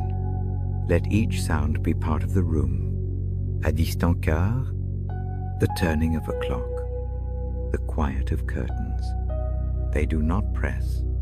They simply sit near the light. The presence that I name holds them all without rushing. I am the one who reads the scriptures at bedside. I do not bring a sermon. I bring a steady voice. The pages I open do not demand proof. They offer company. They offer mercy. They offer a hand that does not let the moment feel alone. Tonight I fold what we have shared into a few simple practices. They are not tasks. They are small habits to help resting be true. First, find the place on the body that feels most awake. It may be the chest. It may be the throat. It may be a restless ankle. Place one hand there and breathe to it. In for 3 counts. Hold 1. Out for 6.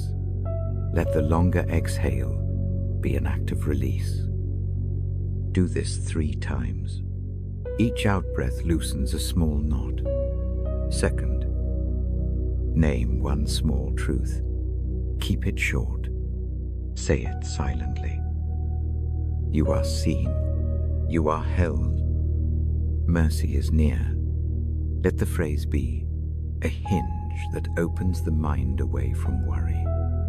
Repeat it on the out-breath. Let it settle like a pebble in still water. The ripples are gentler now.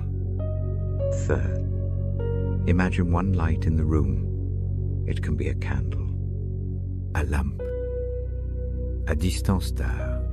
See the tiny glow and let it expand slowly. The light does not banish night all at once. It simply shows a path. Follow that path in the imagination. Walk slowly to the light. Let the act of moving be a small surrender to presence. Those 3 practices are simple and steady. They do not erase the day. They reshape how the day sits in the chest. They teach the body that letting go is possible. I read scripture because it is gentle on the ear. It is steady in its attention. The words know how to return again and again. They are not brittle. They keep their warmth. They name mercy without counting its cost. They call one by name and do not demand long answers. They invite rest. When the mind pulls to the ledger of the day, do not worry. Notice the pull. Offer one tiny item to the table in your imagination. Place it there and close the book mentally. Let the table keep it for now. The hands do not need to carry everything through the night. If grief shows its face, let it be a guest at the bedside. Give grief a chair. Sit near it. Speak nothing if no words come. Tears are a language. Let the body speak through them. Long nights often do their own mending while the eyes are closed. If peace seems foreign, start with the smallest kindness. Warm a cup of water. Fold a blanket slowly. Smooth the bedsheet with deliberate calm. Small domestic motions teach the nervous system that the world can be managed with gentle hands. These acts are prayer in motion. I pause now and listen to the hush. The silence is not empty. It is full of the things we have named. Mercy, hope, quiet strength. Each phrase is a small grain of light. There is a short psalm I often let the breath follow. I will not quote it. I will read its cadence. It sits like a lullaby. Imagine the lines as slow steps. Each step is sure. Each step is calm. The step brings you closer to rest. Remember that faith is often practical. It appears as warm water on a sore place. It shows as a hand that steadies. It looks like food placed on a table when hunger is sharp. If the word Christ is a comfort to you, imagine him as the one who sits with his lamp at the edge of sleep. He does not glare. He keeps watch. This is not the night for grand ideas. It is the room for small care. Take a moment to bless the simple parts of your life. Bless the pillow that holds your head. Bless the breath that fills your lungs. Bless the hands that find the blanket. Bless the pulse that keeps time in the chest. If you wish, place a single thought into prayer. Say one short phrase that fits the need. Ask quietly for mercy. Ask for a gentle morning. Ask for rest. Keep the prayer brief. Let the act be a handing over, not a complex argument. Mercy listens best to the simple hand. There is comfort in ritual. I end with one small ritual now. Place both hands where breath is felt. Breathe in for 3. Hold 1. Breathe out for 8. As you breathe out, imagine a ribbon being tucked into a pocket inside the chest. The ribbon is the day's worries tied neatly. It will not be lost. It will not be judged. It will be kept because someone larger than the list keeps such things. Let sleep come when it will. If it arrives before the words finish, welcome it. The reading does not stop because the eyes close. Words drop like seeds into quiet soil. The night does its own kind of tending. If wakefulness continues, stay with the breath and the lamp image. Watch the slow light expand and then gather. Keep the hands warm. Keep your posture gentle. Repeat the short truths you chose. Let the mind learn a new rhythm.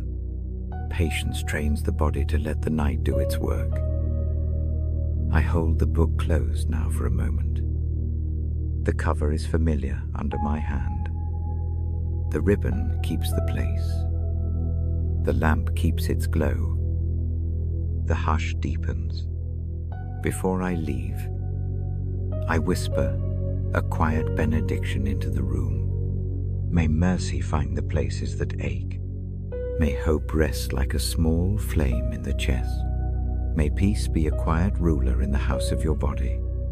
May Christ's gentle presence be nearer than your next thought.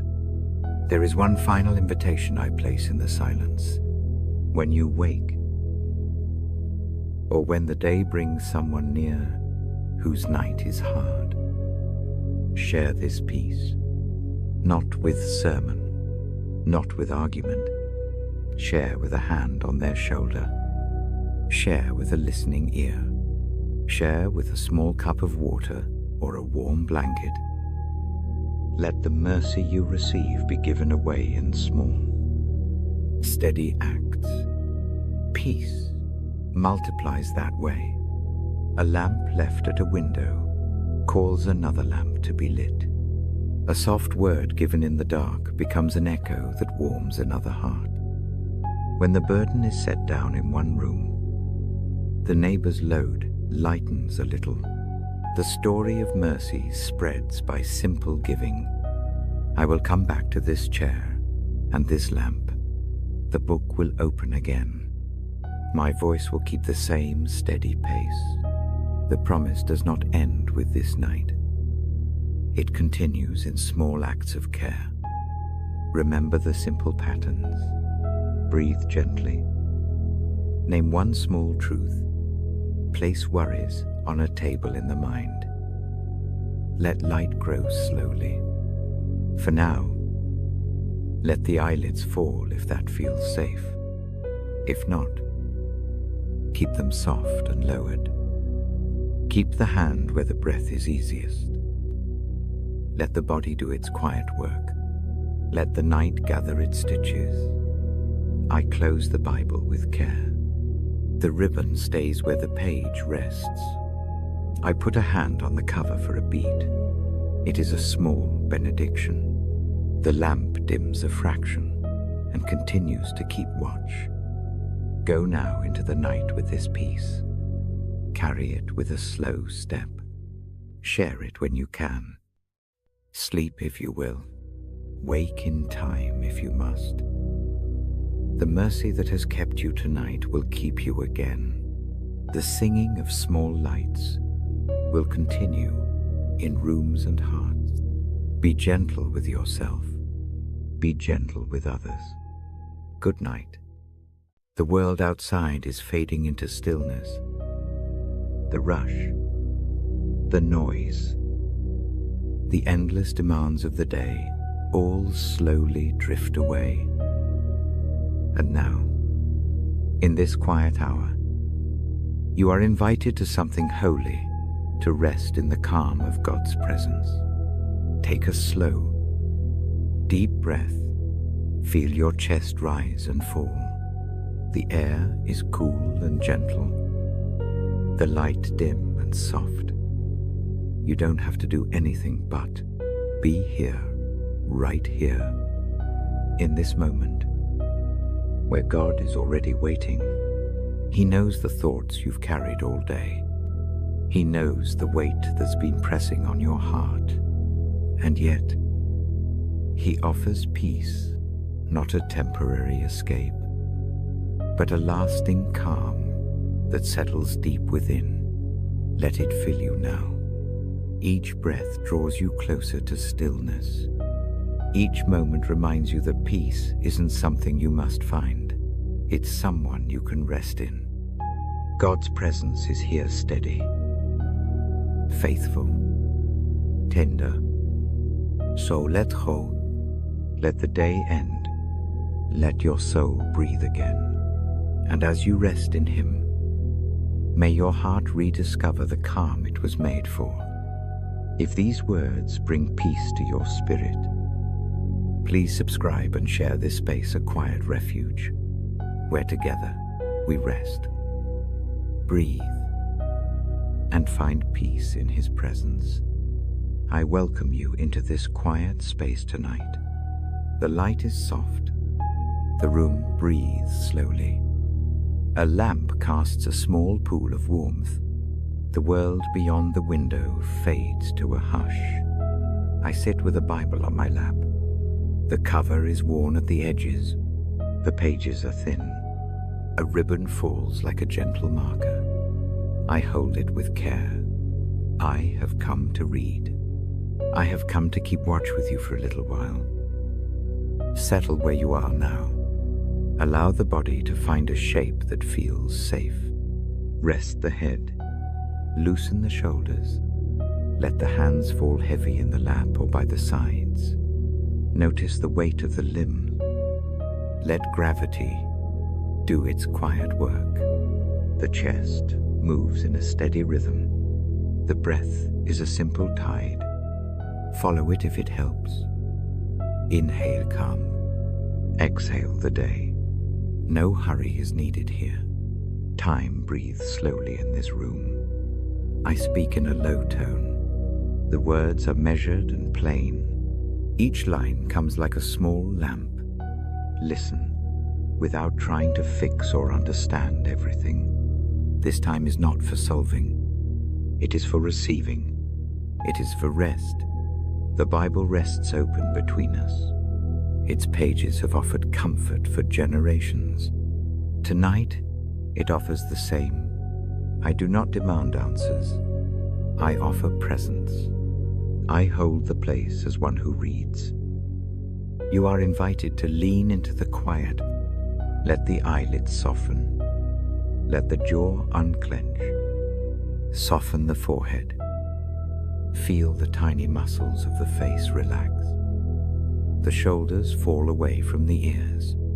A small ease settles along the neck. The hands relax. The fingers uncoil. The legs release into the surface beneath them. Each small loosening is a small gift. Receive them. I use the book as a quiet lamp. The words are slower than the day. Each sentence I read will be a breath. Each pause will be a space to rest. I choose passages that speak of mercy. I linger on phrases that carry hope. I avoid debate and argument. There is no need for proof tonight. The night asks only for comfort. The tone is gentle.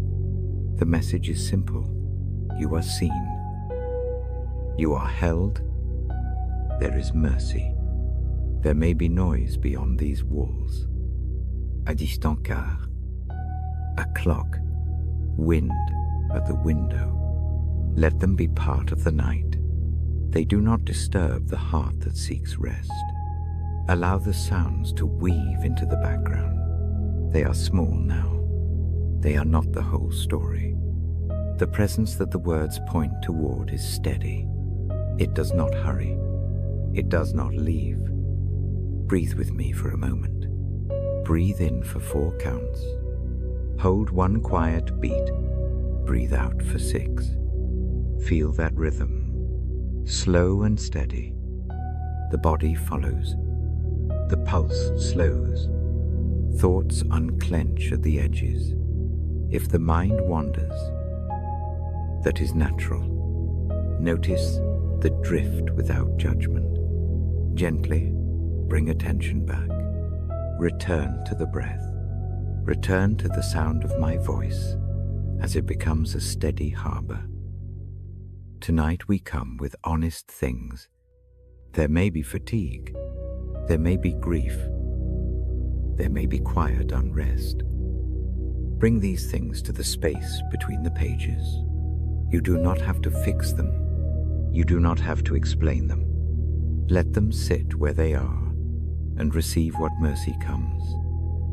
The Bible I hold speaks to small and large sorrows alike. It speaks as one who draws near. The tone is soft. The answer is accompaniment, not confrontation. I will read in a measured pace. I will let words land and settle. I will give time for the heart to receive. Sometimes I pause for a long breath. Sometimes I let silence hold the meaning for a while. No hurry is allowed in these silences. They are places where the Spirit breathes. They are places where hope can take root in small and patient ways.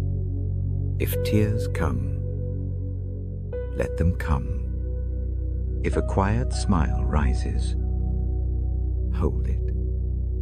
If sleep arrives, welcome it. Each response is a gift of the night. There is no tally. There is no judgment.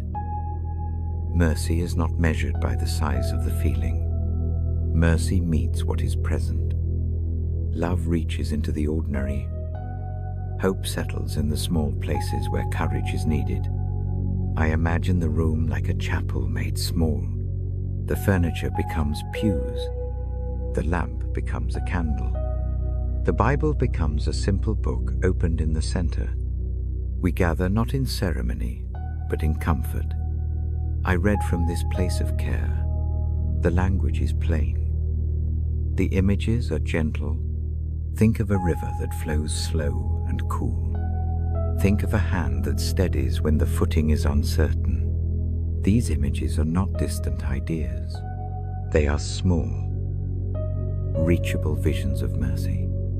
There is a hush that comes when listening deeply. It is a quiet pulled around the ears.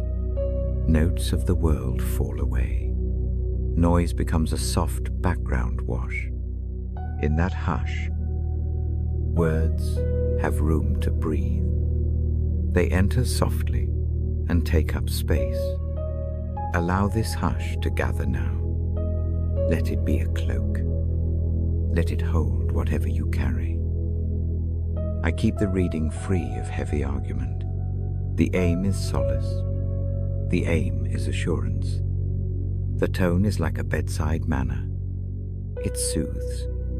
It reassures. It reminds gently. The words I choose are like steady footsteps leading to a safe place. They do not rush. They do not push. They guide with patience. At times I will name the simple truths. Love arrives, even when fear is present. Mercy meets failure with openness. Hope can begin as a small pulse in the chest. These are not theories. They are bedside truths. They sit beside you like a lamp. They are steady when the room feels unsteady. You might wonder what to do with restless thoughts. Let them be like leaves floating on a stream. Notice each one. Then return your mind to the breath. Return it to the present sound. There is no need to chase details. This hour is generous. It is patient. It allows the heart to unclench one small degree at a time. I will read slowly enough that you can follow without strain. I will pause, so silence can do its work. I will not rush the night toward an answer. The healing that comes in such moments is often slow. It burrows quietly. It rearranges small things. It makes room for sleep. It makes room for hope to return in gentle increments. If you are lying down, feel the surface under you. Notice the points of contact. If you are seated, notice the support at your back. Let the body know the support is reliable. The hands can rest. The head can lean. The legs can be heavy. Each contact is a small reassurance. Let it be felt. I speak as one who reads these words to the bedside. The role is a humble one. It is not a performance. It is a care. It is a practice of leaning in and offering voice. My voice is not the source. It is a bridge. The source is a larger tenderness. I guide gently toward it. In that tenderness, there is room for all that you bring. There is no rush to move forward. We stay in the now. We sit with what is present, and we allow healing to do its quiet work. The book lies open. The light is steady. The breath is slow. The night holds us. When the mind tightens at the memory of a hard day, breathe into it. Name it quietly in your heart. Offer it as you would a bruise to a tender hand. Let mercy touch that place. No need to explain. No need to fix. Mercy can reach without words. Hope can form like a small seed in shaded soil. It does not demand sunlight to start. It begins in gentle darkness. If sleep comes before the reading finishes, know this: the night continues to do its work. The words still fall like rain where comfort is needed. Rest is not a sign of giving up. It is a sign of surrendering to care. Sleep is part of healing. Let it wash over you if it arrives. We will move slowly through this program. Each part is a small step. Tonight we begin with this first step. It is an invitation. It is a settling. It is a soft opening of the heart toward rest. The next passages will follow with the same steadiness. Each section is meant to cradle and to soothe. Now, when you feel ready, close the eyes if that feels safe. If not, keep them soft and lowered. I keep my hand near the page. I breathe with the rhythm we have set. The lamp holds its glow. The room keeps its hush. The book waits for the first line. I open the Bible now. My voice is low. We enter this night together. I turn the page slowly. The paper whispers under my thumb. The lamp throws a soft circle of light. I begin to read, not with sharp argument, but with plain speech. The lines move like small boats on a calm sea. A voice comes through these pages that calls for comfort. It asks that a path be made level where the heart has been uneven. High places ease, deep hollows lift. The notion is simple. The road becomes gentle for tired feet. Imagine a path smoothed by steady hands. The journey feels lighter when the ground gives way to rest. I speak the image aloud because images help the mind unclench. Picture a desert turning green at the first rain. Picture rough stones worn into round pebbles. Mercy works like water in that way. It arrives slowly, and it shapes the hard places. It does not hurry. It does not demand a public display. It touches the inside where quiet mending happens. The words turn toward a strength that seems restful rather than loud. There is a kind of power that does not press or strain. It comes like an eagle in calm air. Wings open wide and carry. Those who grow weary find new length for their steps. Muscles loosen. The chest breathes deeper. Hope settles like a warm cloth. I guide the breath with the voice. Inhale a light that feels like dawn. Hold that soft beat. Exhale what is heavy. Let the rhythm slow the rush of thought. The page is a metronome. Each sentence becomes a measured breath. Each pause becomes a place to let the heart settle. There is a line that reminds me of being known. The maker of stars counts them and calls them by name. That image is not meant to tidy every question. It is meant to rest the soul in a fact. Nothing is too small to be noticed. If a creator counts the stars, then the small daily things count as well. The thought comforts when the night brings loneliness. It suggests that the small, quiet corners of life are not unseen. A promise follows in quiet form. Where fear blooms, a hand reaches. Where shame gathers, light moves in like a slow dawn. This is not a demand for perfection. It is an offer to be called back into a steadier space. The invitation is gentle. There is no score to keep, only the steady presence that cares. I read about an invitation to come with hunger. There is a picture of a table set, of something warm and simple, offered without price. The idea is that nourishment for the soul is not a transaction. It is a gift. One need only come and receive. The mind can imagine sitting at the edge of that table. The hands can relax. The feet can stop the restless pacing. Words return to the theme of listening. The night often needs a soft ear more than a loud answer. To listen is to allow sound to do its work. The voice of the page asks for attention that is calm and small. It asks that the listener hold fewer tasks for a while. Let care rest. Let the need to fix unlearn its urgency. Sitting quietly is itself a kind of prayer. I steer away from debate and heavy explanation. The aim is not to win an argument. The aim is to hold a lamp for the one whose eyes grow tired. There is mercy enough in the pages for small failures and large ones. Grace arrives without interrogating every choice. It receives what comes and breathes patience into the places that ache. Sometimes an image of returning appears. People come back from wandering. Roads bring them home.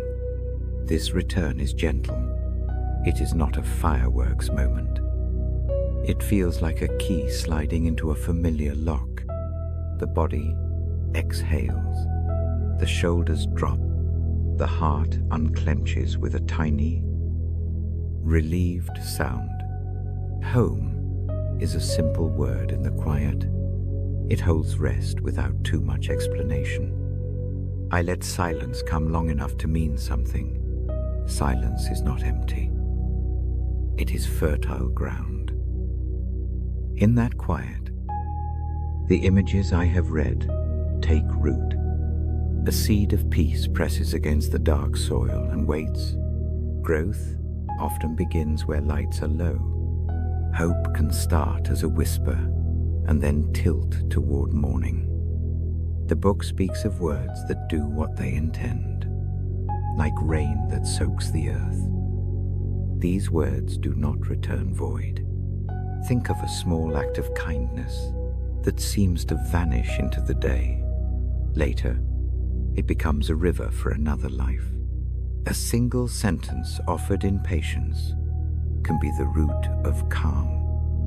The night holds such small seeds. I linger on the thought that needing rest is not failing. Rest is a work of trust. Lying down or closing the eyes is a practice. It is a decision to allow support where striving once stood. The room takes that as a signal. The lamp does not judge. The book continues to speak in gentle lines. If memories cut like a sudden chill, name them softly in the mind. Let them be like leaves that pass on a stream. Notice each one without hauling it ashore. Return to the warm image from the page. The steady presence at the center of the book does not flee when faults appear. It waits with a patient hand.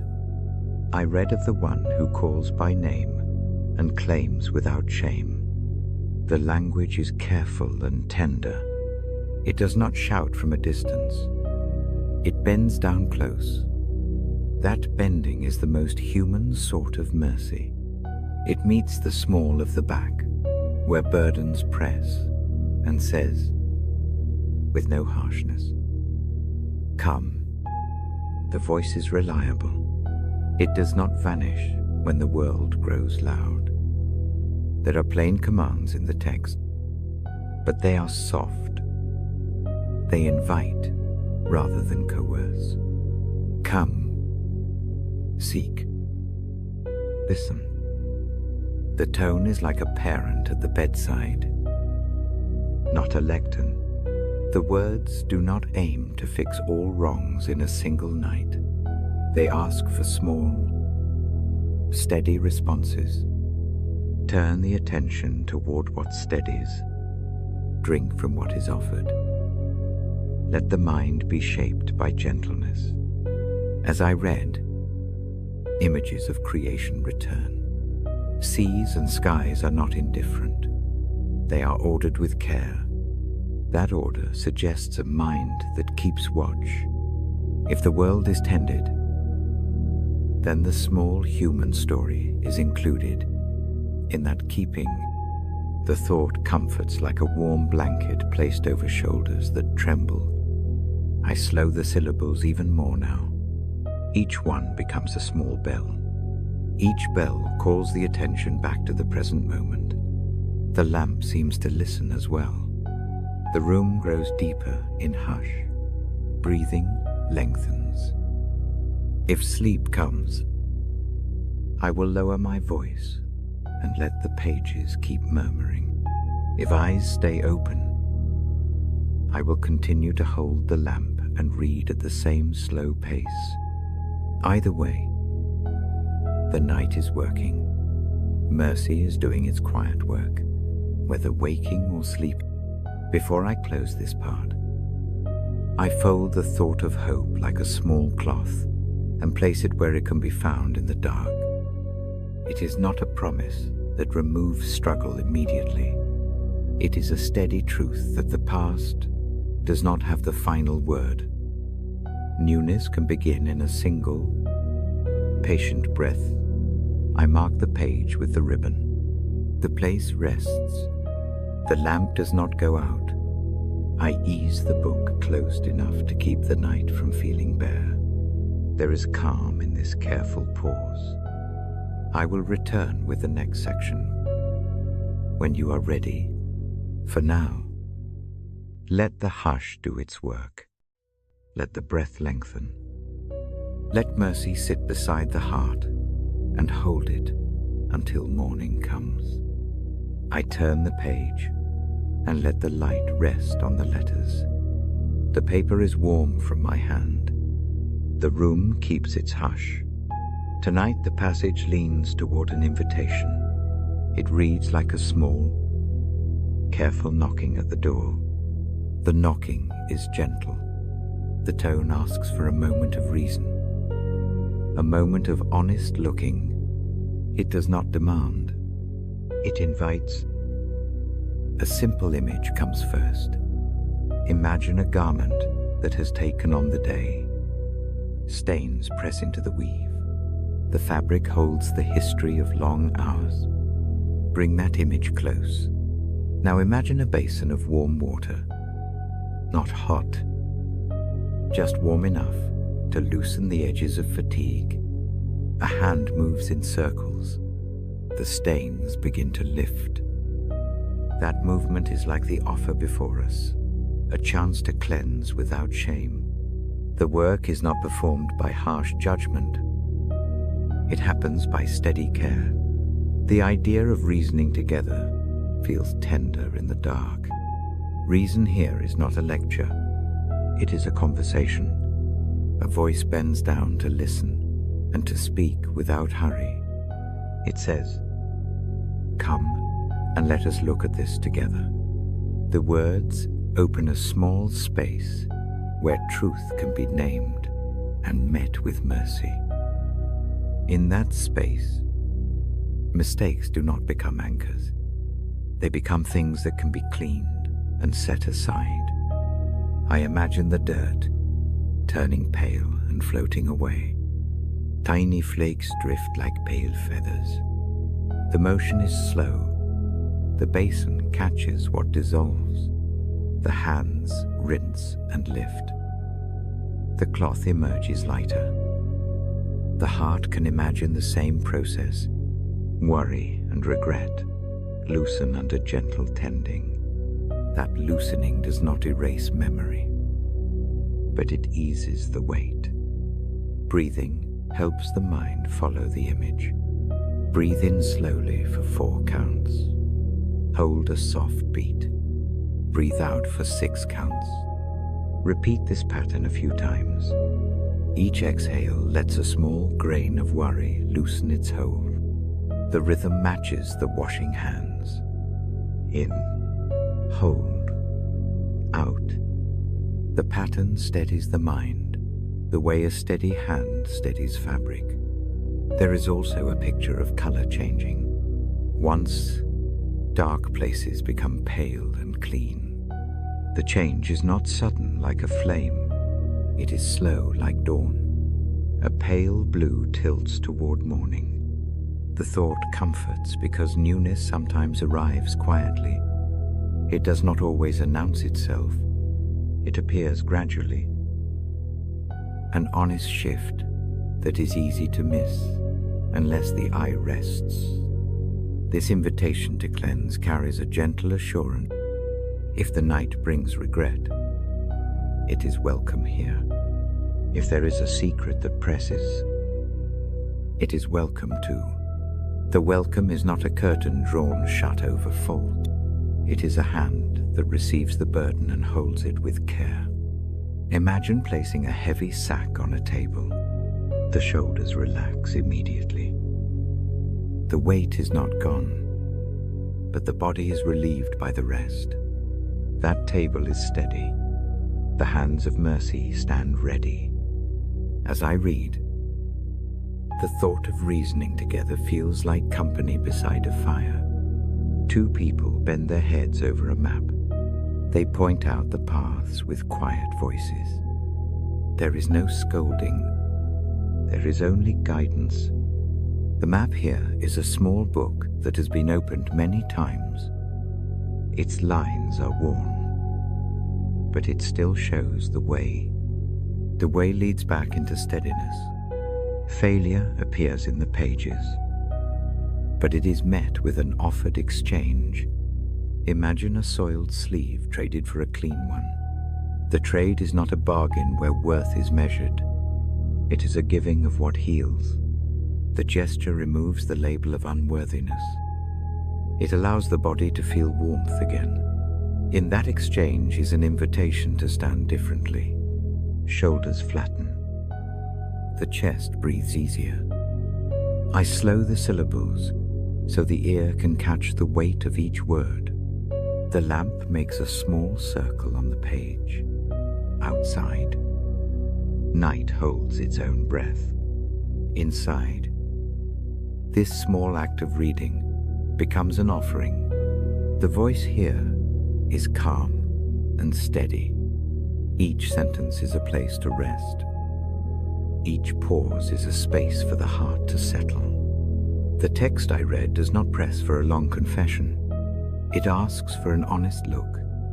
Honesty is not a fierce tearing of open old wounds. It is a naming, say the small, true things to the quiet. Say them without rehearsal. Say them like notes, dropped into a bowl. The bowl is not judgmental. It is a place that accepts and holds. Imagine also a field after rain. Trampled soil softens. Tiny shoots tilt towards the light. The metaphor is small and immediate. Change sometimes begins where the ground is soft. When the heart is tender, small shifts can grow into strength. These shifts do not require effortless bravery. They require attention. They require a willingness to be near the cleansing water. The notion of forgiveness here is simple and plain. It is like washing a child's hands after play. The hands are not judged for being dirty. The hands are washed because hands need washing. The act itself has care built into it. Mercy is practical. It meets the need. If shame rises in the night, let it be named.